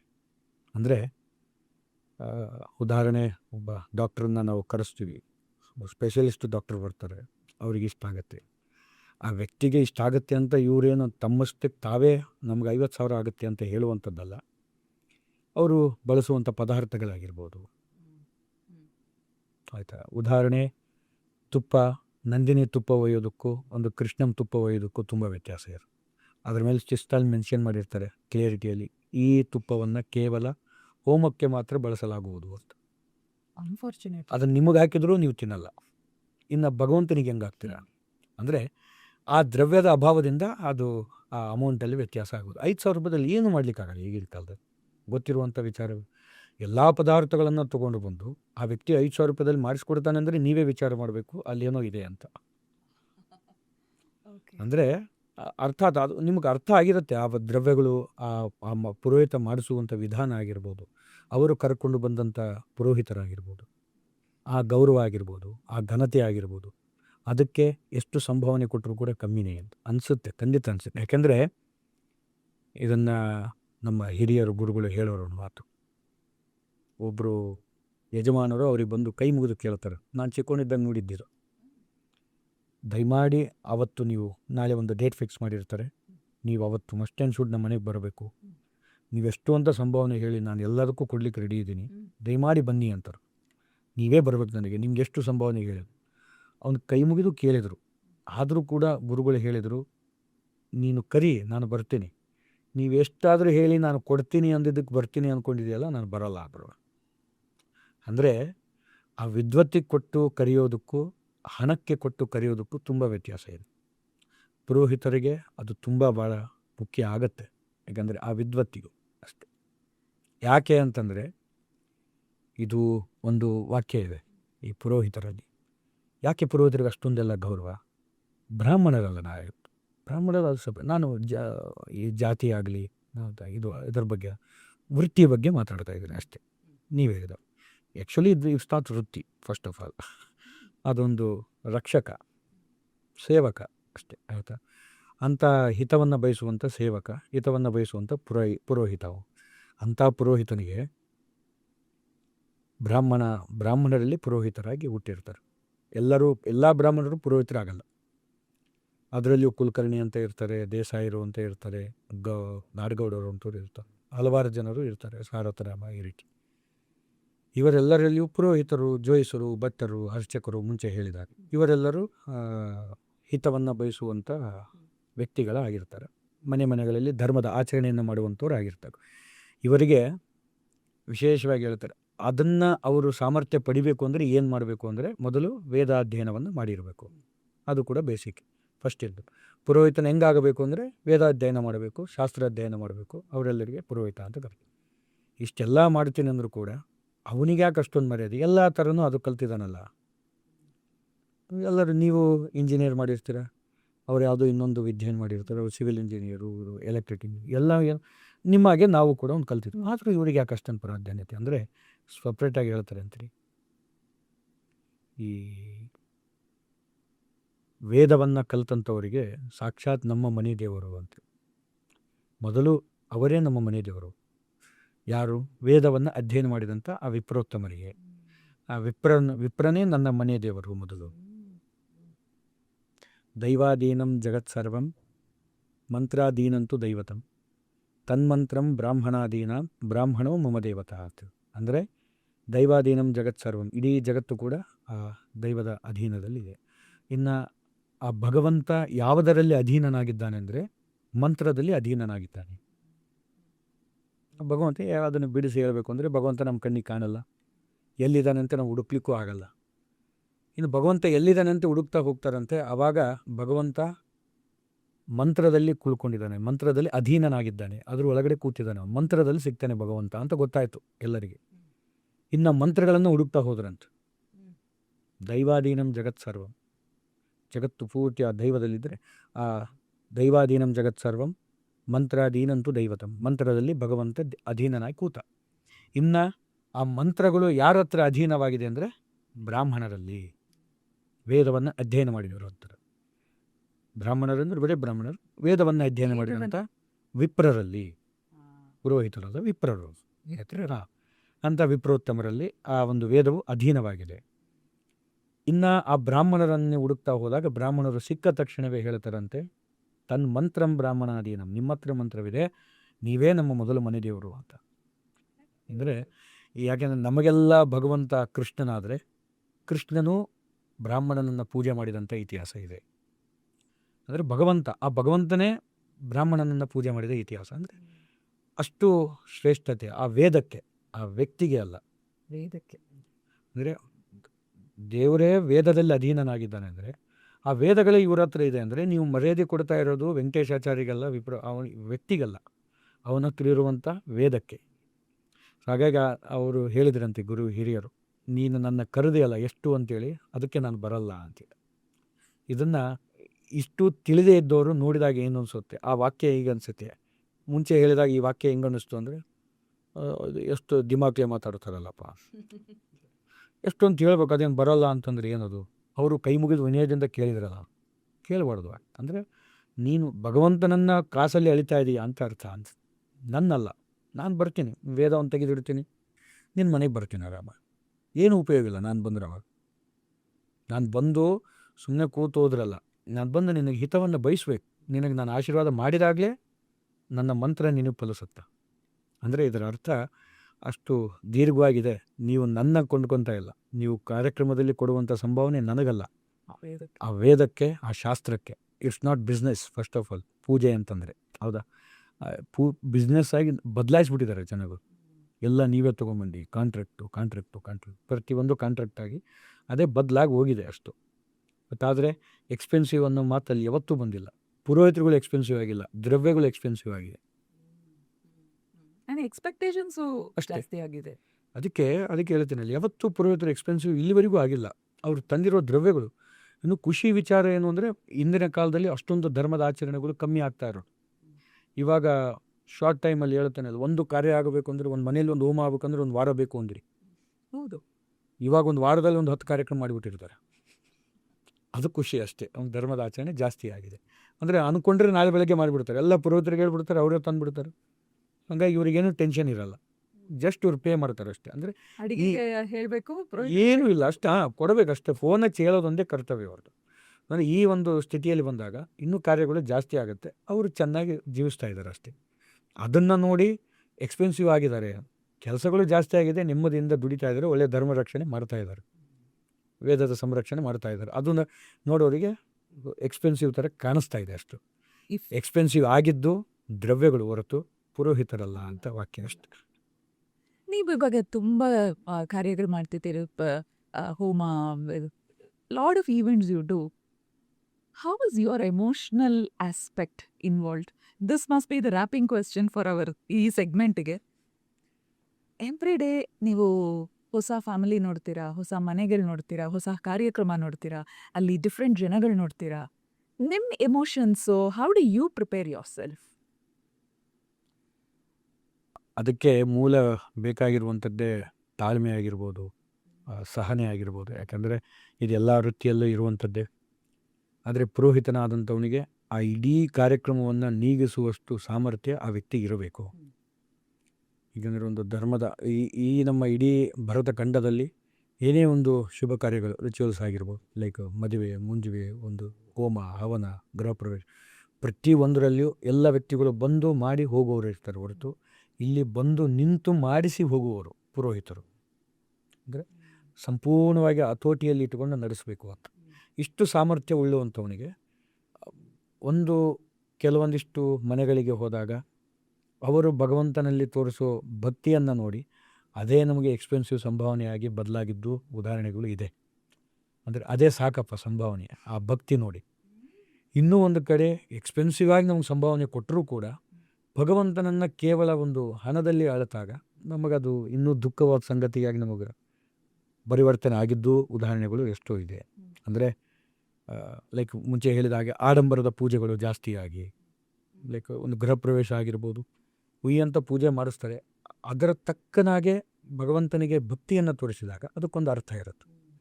ಅಲಂಕಾರಗಳನ್ನು ಮಾಡಿಸಿ ಬೇಡ ಅಂತ ಹೇಳಲ್ಲ, ಹೂಗಳ ಹಾಕಿ ಭಗವಂತ ನಿಮಗಷ್ಟು ಸಾಮರ್ಥ್ಯ ಕೊಟ್ಟಿದ್ದಾನೆ ಮಾಡಿಸಿ, ಅದಕ್ಕೇನು ತಪ್ಪಂತ ಏನಂತ ಹೇಳೋದು. ಅಷ್ಟೆಲ್ಲ ಮಾಡಿಸಿದ್ದು ಜನ ನೋಡಿ ಅಂತ ಮಾಡಿಸ್ತಿರಲ್ಲ, ಅದೇ ಬೇಜಾರಾಗೋದು ಅಂತ. ಇಷ್ಟು ಜನ ಬರ್ತಾ ಇದ್ದಾರೆ, ಅಷ್ಟೂ ಪೂಜೆ ಮಾಡಿಸಿದ ಮೇಲೆ ಪೂಜೆ ಕೂತಿರ್ತಾರೆ, ಇಲ್ಲಿ ಭಗವಂತನಿದ್ರೆ ಬನ್ನಿ ಬನ್ನಿ ಅಂತ ಹಿಂಗೆ ಹೂ ಹಾಕೋದು. ಅಂದರೆ ಏನು ದೇವ್ರಿಗೆ ಕರೆದ್ನೋ ಆ ಜನಕ್ಕೆ ಕರೆದ್ನೋ ಗೊತ್ತಿಲ್ಲ, ಬನ್ನಿ ಅಂತೇಳಿ. ಆದರೆ ಇದರ ಅರ್ಥ ಈ ರೀತಿ ಇದ್ದಾಗ ನಮ್ಮ ಮನಸ್ಸಿಗೆ ಅದು ದುಃಖವಾಗಿ ಸಂಗತಿ ಆಗಿದ್ದು ಉದಾಹರಣೆಗಳು ಜಾಸ್ತಿ ಇದೆ. ಅರ್ಥಾತ್ ಹೇಳಿದ್ನಲ್ಲ, ಏನೇ ಮಾಡಿದರೂ ಕೂಡ ಆ ಭಕ್ತಿ ಅನ್ನೋದೊಂದು ಲೋಪ ಆಯಿತು ಅಂದರೆ ಏನು ಪೂಜೆ ಮಾಡಿದರೂ ಕೂಡ ಎಲ್ಲವೂ ನಿಷ್ಕಲ್ಮಶ ಅಷ್ಟೇ, ಎಲ್ಲವೂ ಎಸ್. ಅದು ಹೇಳಿದ್ನಲ್ಲ, ಆ ಸಂಭಾವನೆ ಅನ್ನೋದು ನಮ್ಮ ಮ್ಯಾಟ್ರಿಗೆ ಬರಲ್ಲ. ಅಲ್ಲಿ ಅವರು ತೋರಿಸೋ ಭಕ್ತಿ ಮೇಲೆ ನಮಗೆ ಅಲ್ಲೇ ಕಣ್ಣು ತುಂಬ ಹೋಗ್ಬಿಟ್ಟಿರುತ್ತೆ ಅಷ್ಟೇ ಸಾಕು. ಅವರು ಆ ಶ್ರದ್ಧೆ, ಆ ನಿಷ್ಠೆ, ಆ ಭಕ್ತಿ, ಸಂಭಾವನೆ ಅನ್ನೋದು ನಮಗೆ ಅಲ್ಲಿ ಮ್ಯಾಟ್ರ್ ಆಗೋದೇ ಇಲ್ಲ. Okay, how is your day starts when there is a function or ಈ ಥರ ನಾವು ಮಾಡಿಸ್ಬೇಕು ಅಂದರೆ ನಿಮ್ಮ ಡೇ ಹೆಂಗೆ ಪ್ರಿಪೇರ್ ಆಗುತ್ತೆ, ನಿಮ್ಮ health fitness, there is also one another thing. S S Purohit ಅವರು ಹೆಲ್ತ್ ಬಗ್ಗೆ ಅಷ್ಟು, ಬಿಕಾಸ್ ಡಿಫ್ರೆಂಟ್ ಜಾಗದಲ್ಲಿ ಊಟ ಮಾಡ್ತಾರೆ, ಅವ್ರಿಗೆ timing it's all very early ಇರುತ್ತೆ. So how do you maintain as a purohit your health and lifestyle? ಈಗ ಫಸ್ಟ್ ಆಫ್ ಆಲು ಪುರೋಹಿತರು ಅಂತಂದ ಮೇಲೆ ಎಲ್ಲರೂ ಕೂಡ ಆಲ್ಮೋಸ್ಟ್ ಒಂದು ಮೈಂಡ್ ಸೆಟ್ ಇದೆ, ಹೊಟ್ಟೆ ಬಿಟ್ಕೊಂಡಿರಬೇಕು, ದಪ್ಪದಾಗಿರಬೇಕು. ಆಲ್ಮೋಸ್ಟ್ ಈಗಿನ ಕಾಲಮಾನಕ್ಕೆ ಒಂದು ಸ್ವಲ್ಪ ಇಲ್ಲ ಫಿಟ್ನೆಸ್ಸಲ್ಲಿ ಇದ್ದಾರೆ ಎಷ್ಟೋ ಜನ ಪುರೋಹಿತರು. ಮುಂಚೆ ಹಂಗೆ ಆಗಿರೋದಿಲ್ಲ. ಮುಂಚೆ ಸೋಲತ್ತಾಗಿ ಇದ್ದರು, ಒಳ್ಳೆ ರೀತಿಯಿಂದ ಅಲ್ಲೇ ಊರಲ್ಲೇ ಆರಾಮಾಗಿ. ಅವಾಗೆಲ್ಲ ಇನ್ನೂ ಸ್ವಲ್ಪ ಕಠಿಣವಾಗಿತ್ತು ಪೌರೋಹಿತ್ಯ ಎನ್ನುವಂಥದ್ದು. ಯಾಕಂದರೆ ಟೈಮಿಂಗ್ಸ್ ಅನ್ನೋದು ತುಂಬ ಅಭಾವವಾಗಿತ್ತು. ಒಂದು ಬೆಳಗ್ಗೆ ಶುರು ಮಾಡಿದರೆ ಸಂಜೆ ಊಟಕ್ಕೆ ಕೂಡೋರು, 3-4 ಗಂಟೆ ಮಾಡೋರು. ಇವಾಗೆಲ್ಲ ಟೈಮಿಂಗ್ಸಿಗೆ ತುಂಬ ಇಂಪಾರ್ಟೆಂಟ್ ಕೊಡ್ತಾರೆ. ಸೊ ಬೆಳಗ್ಗೆ ಶುರು ಮಾಡಿದರೆ ಮಧ್ಯಾಹ್ನಕ್ಕೆಲ್ಲ ಟೈಮ್ ಟು ಟೈಮ್ ಊಟ ಆಗುತ್ತೆ, ಟೈಮ್ ಟು ಟೈಮ್ ಟಿಫಿನ್ ಒಂದು ಮಾತ್ರ ಮಸ್ಟ್ ಆ್ಯಂಡ್ ಶುಡ್ ಅದು ಇರೋದೇ ಇಲ್ಲ. ಎಷ್ಟೋ ಮನೆಗೆ ಹೋದರೆ ಕಾರ್ಯಕ್ರಮ ಎಲ್ಲ ಮುಗಿದ ಮೇಲೆ ಒಳ್ಳೆ ರೀತಿಯಿಂದ ಭೋಜನವನ್ನು ಸ್ವೀಕರಿಸ್ತಾರೆ. ಆದರೆ ಏನೇ ಆದರೂ ಕೂಡ ಒಬ್ಬ ಪುರೋಹಿತನಿಗೆ ಅದು ಮೇಂಟೆನೆನ್ಸ್ ಅನ್ನೋದು ಕಷ್ಟನೇ, ತುಂಬಾ ಕಷ್ಟ. ಹೌದಾ? ಹೆಲ್ತ್ ಅದೊಂದು ದೊಡ್ಡ ಯಕ್ಷ ಪ್ರಶ್ನೆ ನಮಗೆ. ಅದು ಏನು ಮಾಡ್ಬೇಕು ಅನ್ನೋದು ಇನ್ನೂ ಯಾರಿಗೂ ಕಂಡುಹಿಡಿಯೋಕ್ಕಾಗಿಲ್ಲ. ಉಪವಾಸ ಅನ್ನೋದು ಅದು ಫಿಕ್ಸ್ ಆಗಿ ಇದ್ಬಿಟ್ಟಿದೆ. ಬಟ್ ನಿಮ್ಮ ಹತ್ರ ಒಂದು ಹೆಲ್ತ್ ರುಟೀನ್, ಒಂದು ರನ್ನಿಂಗ್ ಆಗಲಿ, ಜಾಗಿಂಗ್ ಆಗಲಿ, ಒಂದು ವರ್ಕೌಟು, ಜಿಮ್ಮು, ಯೋಗ ಮಾಡೋದು ಆ ಥರ ಆಲ್ಮೋಸ್ಟ್ ಇದ್ದೇ ಇರುತ್ತೆ. ಅಂದರೆ ಲೈಕ್ ಪ್ರಾಣಾಯಾಮಗಳು, ಅವ್ರು ನಿತ್ಯ ಮಾಡೋ ಸಂಧ್ಯಾ ರಿಚುವಲ್ಸ್ ಅಲ್ವಾ? ಅದು ರಿಚುವಲ್ಸಲ್ಲಿ ಇದೆಯಲ್ಲ ಪ್ರಾಣಾಯಾಮನೇ ಒಂದು ಯೋಗನೇ ಎಸ್ ಎಸ್ ಅಷ್ಟೇ. ನಿತ್ಯ ಬೆಳಗ್ಗೆ ಸೂರ್ಯ ನಮಸ್ಕಾರ ಇದೆ, ಇಟ್ಸ್ ಆಲ್ಸೋ ಯೋಗ. ಕರೆಕ್ಟ್. ಅಂದರೆ ಇದನ್ನು ಮಾಡಿದಂಥವ್ರು ಫಿಟ್ನೆಸ್ಸಲ್ಲಿ ಇದ್ದಾರೆ, ಮಾಡದೆ ಇದ್ದಂಥವ್ರು ಕೇವಲ ಸಂಧ್ಯಾ ವಂದನೆ, ಜಪ, ಯಜ್ಞ, ತರ್ಪಣಗಳನ್ನು ಕೊಡುವಂಥವ್ರು ಇದ್ದಾರೆ. ಅದು and that actually spoils health ಅಲ್ವಾ? ಹೌದು, ಆ ಥರ ಒಂಥರ ಕರೆಕ್ಟಾಗಿ ಮಾಡಿಲ್ಲ ಅಂದರೆ ಖಂಡಿತವಾಗಿ. ಯಾಕಂದರೆ ಅವರು ಎಷ್ಟೋ ಜನ ತಪ್ಪು ತಿಳ್ಕೊಂಬಿಟ್ಟವರು ಇದ್ದಾರೆ. ಈ ಹೊಟ್ಟೆ ಬಿಟ್ಕೊಂಡು ಕೂತ ತಕ್ಷಣ ಕೆಲಸ ಮಾಡಲ್ಲ, ಆರಾಮ್ ಗಂಟೆ ಬರ್ಸ್, ನೋ ಚಾನ್ಸ್. ಆ ಥರ ಹೊಟ್ಟೆ ಬಂದಿರಲ್ಲ. ಎಲ್ಲರಿಗೂ ಗೊತ್ತಿರೋ ಹಾಗೆ ಉಪವಾಸ ಬಿದ್ದು ಒಮ್ಮೆಗೆ ಊಟ ಮಾಡಿ ಗ್ಯಾಸ್ಟ್ರಿಕ್ ಆಗಿ ಹೊಟ್ಟೆ ಬಂದವರು ಇದ್ದಾರೆ. ಮತ್ತು ಇನ್ನೇನು, ಮತ್ತು ಬೆಳಗ್ಗೆಯಿಂದ ಒಂದು ಸಂಜೆ ತನಕ ಉಪವಾಸ ಇದ್ದು ಒಮ್ಮೆಗೆ ಎಗ್ಲ ತೊಗೊಂಡ್ರೆ ವ್ಯಕ್ತಿ ಗ್ಯಾಸ್ಟ್ರಿಕ್ ಆಗುವಂಥದ್ದೇ ಡೈಲಿ. ಆ ಥರ ತಿನ್ನೋದು ಇಷ್ಟೇ ಆದರೂ ಪಾಪ ದೇಹ ಬೆಳೆಸ್ಕೊಂಡವರು ಇದ್ದಾರೆ. ಪಾಠಶಾಲೆಯಲ್ಲಿ ಎಲ್ಲ ರೀತಿಯಿಂದ ಗಟ್ಮುಟ್ಟಾಗಿ ಇರ್ತಾರೆ. ವಿದ್ಯಾಪೀಠದಲ್ಲಿ ಹೊರಗಡೆ ಬಂದು ಪೌರೋಹಿತ್ಯಕ್ಕೆ ಬಿದ್ದ ಮೇಲೆ ಉಪವಾಸ ಬಿದ್ದು ಆ ಥರ ಆದಂಥವ್ರು ಇದ್ದಾರೆ. ಕಂಪ್ಲೀಟ್ ಮಿಸ್ಅಂಡರ್ಸ್ಟ್ಯಾಂಡಿಂಗ್ ಅದ. ನಾವು ಅನ್ಕೋತೀವಿ ಎಲ್ಲ ಕಡೆ ಹೋಗಿ ಕಡೆ ಪಾಪ ಊಟ ಮಾಡ್ತಾರೆ, ಅದರಿಂದ ಎಲ್ಲ ಕಡೆ ಹೋದಲ್ಲಿ ಇನ್ನೂ ಊಟ ಮಾಡಲ್ಲ ಅವರು. ಅದೇ ಪ್ರಾಬ್ಲಮ್ ಆಗಿರೋದು. ಯಾಕಂದರೆ ಪುರೋಹಿತನಂತಂದವನಿಗೆ ಮುಂಚೆ ಹೇಳಿದ ಹಾಗೆ ಅವನಿಗೆ ಆಹಾರ ಪದ್ಧತಿ ಅನ್ನುವಂಥದ್ದು ತುಂಬ ಇಂಪಾರ್ಟೆಂಟ್ ಆಗುತ್ತೆ. ಯಾಕೆಂದರೆ ಒಬ್ಬ ಪುರೋಹಿತ ಹೆಂಗೆ ಆಗಬೇಕು, ಮುಂಚೆ ಕೇಳಿದರೆ ಪ್ರಶ್ನೆ. ಪುರೋಹಿತನಾಗಬೇಕಂದ್ರೆ ಅವನ ಹತ್ರ ಏನೇನು ಕ್ವಾಲಿಟೀಸ್ ಇರಬೇಕು, ಅವನ ಹತ್ರ ಏನೇನು ಇರಬೇಕು ಅಂದ್ರೆ ಮೊದಲು ಬರುವಂಥದ್ದೇ ಅನುಷ್ಠಾನ, ನಿತ್ಯ ಯಜ್ಞ ಯಾಗಾದಿಗಳನ್ನು ಮಾಡುವಷ್ಟು ಸಾಮರ್ಥ್ಯ, ಆಮೇಲೆ ನಿತ್ಯ ಗಾಯತ್ರಿ ಜಪ, ಅನುಷ್ಠಾನಗಳು, ಹೆಚ್ಚಿನ ಅನುಷ್ಠಾನಾದಿಗಳು, ಇವೆಲ್ಲವಾದ ಮೇಲೆ ಬರುವಂಥದ್ದೇ ಆಹಾರ ಪದ್ಧತಿ. ಆಹಾರ ಪದ್ಧತಿ ಅನ್ನುವಂಥದ್ದು ಎಷ್ಟು ಶ್ರೇಷ್ಠ ಅಂದರೆ ಅದಕ್ಕೆ ಎಲ್ಲ ನೋಡಿರ್ತೀವಿ. ಈರುಳ್ಳಿ ಬೆಳ್ಳುಳ್ಳಿಯಿಂದ ಹಿಡ್ಕೊಂಡು ಏನೂ ತಿನ್ನಲ್ಲ ಎಷ್ಟೋ ಜನ. ಅಂದರೆ ಅಷ್ಟು ಸಾತ್ವಿಕವಾಗಿರ್ತಾರೆ ಪುರೋಹಿತರು. ತಾವು ಸಾತ್ವಿಕರೇ, ಸಾತ್ವಿಕದ ಪದಾರ್ಥಗಳನ್ನು ಸೇವಿಸುವಂಥವ್ರು. ಈ ರೀತಿ ಇದ್ದಾಗ ಹೊರಗಡೆ ಆ ಉದ್ದೇಶಕ್ಕಾಗಿ ಅವರು ತಿನ್ನೋದಿಲ್ಲ ಅಂತ. ಹೊರಗಡೆ ಅಂತ ಹೇಳಿದರೆ ಉದಾಹರಣೆ ಕಾರ್ಯಕ್ರಮಗಳಿಗೆ ಹೋದಾಗ ಅಲ್ಲಿ ವಿಶೇಷವಾಗಿ ಆಹಾರವನ್ನು ಸೇವಿಸದೇ ಇರುವಂಥ ಪುರೋಹಿತರುಗಳು ಇದ್ದಾರೆ ಎಷ್ಟು. ಸೊ ಹಂಗಾಗಿ ಅವರು ಉಪವಾಸ ಬಿದ್ದು ತಮ್ಮ ಮನೆಗೆ ಬಂದ ಮೇಲೆ ಊಟ ಮಾಡಬೇಕು ಅಂದರೆ ಅಲ್ಲೆಲ್ಲ ಪ್ರೋಗ್ರಾಮ್ ಮುಗಿಸಿ ಮನೆಗೆ ಬಂದು ಊಟ ಮಾಡಿದ್ರೆ ಮುಗಿಸ್ಬೇಕು. ಲಾಸ್ಟ್ ಕ್ವೆಶ್ಚನ್, ಈ ಲೈಫ್ ಸ್ಟೈಲ್ ನಮ್ಮದು hairstyle, you look very dashing, handsome, everything. ಅದು ಮತ್ತು ಇವಾಗ ಒಂದು ಮನೇಲಿ ಪೂಜೆ ಮಾಡ್ತೀರಾ, ನಾಳೆ ನೀವು ಒಂದು ಫೋರಮಲ್ಲಿ ಮೂವಿ ನೋಡ್ತಿರ್ತೀರಾ, ಇಲ್ಲ ಒಂದು ರಿಸಾರ್ಟಲ್ಲಿ ಇರ್ತೀರಾ. How do people respond to this? ಅದು ಅವರ ಇದ್ರ ಮೇಲೆ ಬಿಟ್ಟಾಗಷ್ಟೇ, ಅದು ಇನ್ನೇನು ಹೇಳಕ್ಕೆ. ಅಂದರೆ ಅವರ ಒಂದು ಜೀವನದ ಶೈಲಿ ಆಗಿರ್ಬೋದು. ಅಂದರೆ ಸಾತ್ವಿಕತೆ ತುಂಬ ಇಂಪಾರ್ಟೆಂಟ್ ಆಗುತ್ತೆ. ಇನ್ನು ಅವರು ಆರಿಸ್ಕೊಳ್ಳುವಂಥ ಜೀವನದ ಶೈಲಿ ಆಗಿರ್ಬೋದು, ಅವರು ಬೆಳೆಯುವಂಥ ಜೀವನದ ಶೈಲಿ ಆಗಿರ್ಬೋದು, ಅದ್ರ ಮೇಲೂ ಡಿಪೆಂಡ್ ಆಗುತ್ತೆ. ಬಟ್ ಆದರೆ ಏನೇ ಮಾಡಿದರೂ ಒಬ್ಬ ಪುರೋಹಿತನಾದಂಥವನು ನಾನು ಗಮನಿಸಿದ ಪ್ರಕಾರ 90% ಕೂಡ ಇಲ್ಲಿವರೆಗೂ ಯಾರು ಧರ್ಮವನ್ನು ಬಿಟ್ಟಂಥವ್ರು ಇಲ್ಲ. ಆದರೆ ಆ ಎಲ್ಲ ಲೋಕಾರ್ಗುಡಿ ನಡೆಯೋ ಹಾಗೆ ಪಾಸಿಟಿವ್ಗಿನ್ನ ನೆಗೆಟಿವೇ ತುಂಬ ಹೈಲೈಟ್ ಆಗುತ್ತೆ. ಅಂದಾಗ ನೆಗೆಟಿವ್ ಹೈಲೈಟ್ ಆದಾಗ ಈ ಪಾಸಿಟಿವ್ ಎಷ್ಟು ಜನ ಇದ್ದರೂ ಅದು ವ್ಯರ್ಥ. ಯಾಕೆಂದರೆ ಮುಂಚೆ ಹೇಳಿದಾಗೆ ಈ ಸಾತ್ವಿಕದ ಪುರೋಹಿತರುಗಳು ಇದ್ದಾರೆ, 1,00,000 ದುಡಿಯೋರು ಇದ್ದಾರೆ, 10,000 ದುಡಿಯೋರು ಇದ್ದಾರೆ. ಸೊ ಲಕ್ಷ ದುಡಿಯೋರೇ ನಮಗೆ ಕಣ್ಣಿಗೆ ಕಾಣಿಸ್ತಾರೆ ಹೊರತು ಪಾಪ 10,000 ದುಡಿಯೋರು ಯಾರೂ ಕಾಣಿಸ್ತಾ ಇಲ್ಲ. ಸೊ ಈ ಥರ ಪ್ರಾಬ್ಲಮ್ ಆಗಿ ಮೊನ್ನೆ ಕೊರೋನಾದಲ್ಲಿ ಎಷ್ಟೋ ಜನ ಸಾತ್ವಿಕದಿಂದ ಹೋದವರು ಇದ್ದಾರೆ, ಇದ್ದವರು ಇದ್ದಾರೆ. ಎಷ್ಟೋ ಉತ್ತರ ಕರ್ನಾಟಕದ ಭಾಗದಲ್ಲಿ ಪುರೋಹಿತರುಗಳಾಗಿರ್ಬೋದು, ಈ ಊರುಗಳಲ್ಲಿ ಸಾತ್ವಿಕದಿಂದ ಬದುಕಿ ಕರೋನಾ ಟೈಮಲ್ಲಿ ಜೀವ ಬಿಟ್ಟವರು ಇದ್ದಾರೆ. ಅಂದರೆ ಅದೇ ವೈಭವದಿಂದ ಬದುಕಿದವರು ಇದ್ದಾರೆ, ಏನೂ ಇಲ್ಲದೆ ಇದ್ದವರು ಇದ್ದಾರೆ. ಯಾರನ್ನೂ ನೋಡಿ ಯಾರನ್ನೂ ಜಡ್ಜ್ ಮಾಡಲಿಕ್ಕಾಗಲ್ಲ. ಈಗ ಅದು ಮೂವಿ ನೋಡಿರೋದಾಗಿರ್ಬೋದು, ಅದು ಮಾಡೋದು ಅದು ಅವ್ರು ವೈಯಕ್ತಿಕವಾಗಿ ಬಿಟ್ಟಿದ್ದು ಅಷ್ಟು. ಆದರೆ ಅವನು ಏನು ಮಾಡಿದ್ರು, ನಿತ್ಯ ಗಾಯತ್ರಿ ಜಪವನ್ನು ಬಿಟ್ಟಿರಲ್ಲ. ಇದು ಯಾವುದೋ ನಮ್ಮ ಕಣ್ಣಿಗೆ ಕಾಣಿಸಲ್ಲ, ಅದು ಅವನ ಸ್ವಯಂ ಇಚ್ಛೆ. ಸೊ ಇದು ಎಷ್ಟೋ ಜನ ತಪ್ಪು ತಿಳ್ಕೊಂಡ್ಬಿಟ್ಟಿದ್ರು. ಒಂದು ಮೂವಿ ನೋಡೋದಾಗಿರ್ಬೋದು, ಅಥವಾ ಒಂದು ಎಲ್ಲಾದರೂ ಹೊರಗಡೆ ಪ್ರವಾಸಕ್ಕೆ ಹೋಗಿರೋದಾಗಿರ್ಬೋದು, ಇದನ್ನೆಲ್ಲ ನೋಡಿ ನಾವು ಅವನ್ನ ಹೋಲ್ ಲೈಫ್ನ ನಾವು ಜಡ್ಜ್ ಮಾಡೋದಿದೆಯಲ್ಲ, ಅದು ದೊಡ್ಡ ತಪ್ಪು, ತುಂಬ ದೊಡ್ಡ ತಪ್ಪು. ಅದೊಂದು ವೈಯಕ್ತಿಕವಾಗಿರುತ್ತೆ. ಆದಿ ಶಂಕರಾಚಾರ್ಯರು ಎಲ್ಲ ಕಡೆ ತಿರುಗಾಡಿದ್ರು ಅಂತ ಅವ್ರು ತಿರುಗಾಡ್ತಾನೆ ಅಂತ ಹೇಳಿಕ್ಕಾಗತ್ತಾ? ಸೂಟ್ರು. ಆ ಥರ ಅವನಿಗೆ ಅದು ಆಸಕ್ತಿ ಇದೆ. ಅವ್ರು ಏನೋ ನೋಡ್ತಾ ಇದ್ದಾರೆ, ಅವರು ಹೊರಗಡೆ ಪ್ರವಾಸಕ್ಕೆ ಹೋಗ್ತಾ ಇದ್ದಾರೆ, ಎಲ್ಲ ಮಾಡ್ತಾ ಇದ್ದಾರೆ. ನಾವು ಅದ್ರ ಮೇಲೆ ನಾವು ಅದನ್ನು ಜಡ್ಜ್ ಮಾಡ್ಲಿಕ್ಕೆ ನಮಗೆ ಯಾವ ರೈಟ್ಸೂ ಇಲ್ಲ. Wonderful. This was a beautiful segment where it went really long, of course, but I think this was a very important segment to know a holistic view, to understand the perspective from a Purohit. Thank you so much. And we'll meet in the next segment, which will be very interesting, all about what normal people do mistakes and what you observe and what should be rectified. ಈ daily rituals ಬಗ್ಗೆ ಇರ್ಬೋದು, ಶಾಂತಿಗಳು which people don't do today, ಅದ್ರ ಬಗ್ಗೆ ಆ segment ಇರುತ್ತೆ. Thank you so much.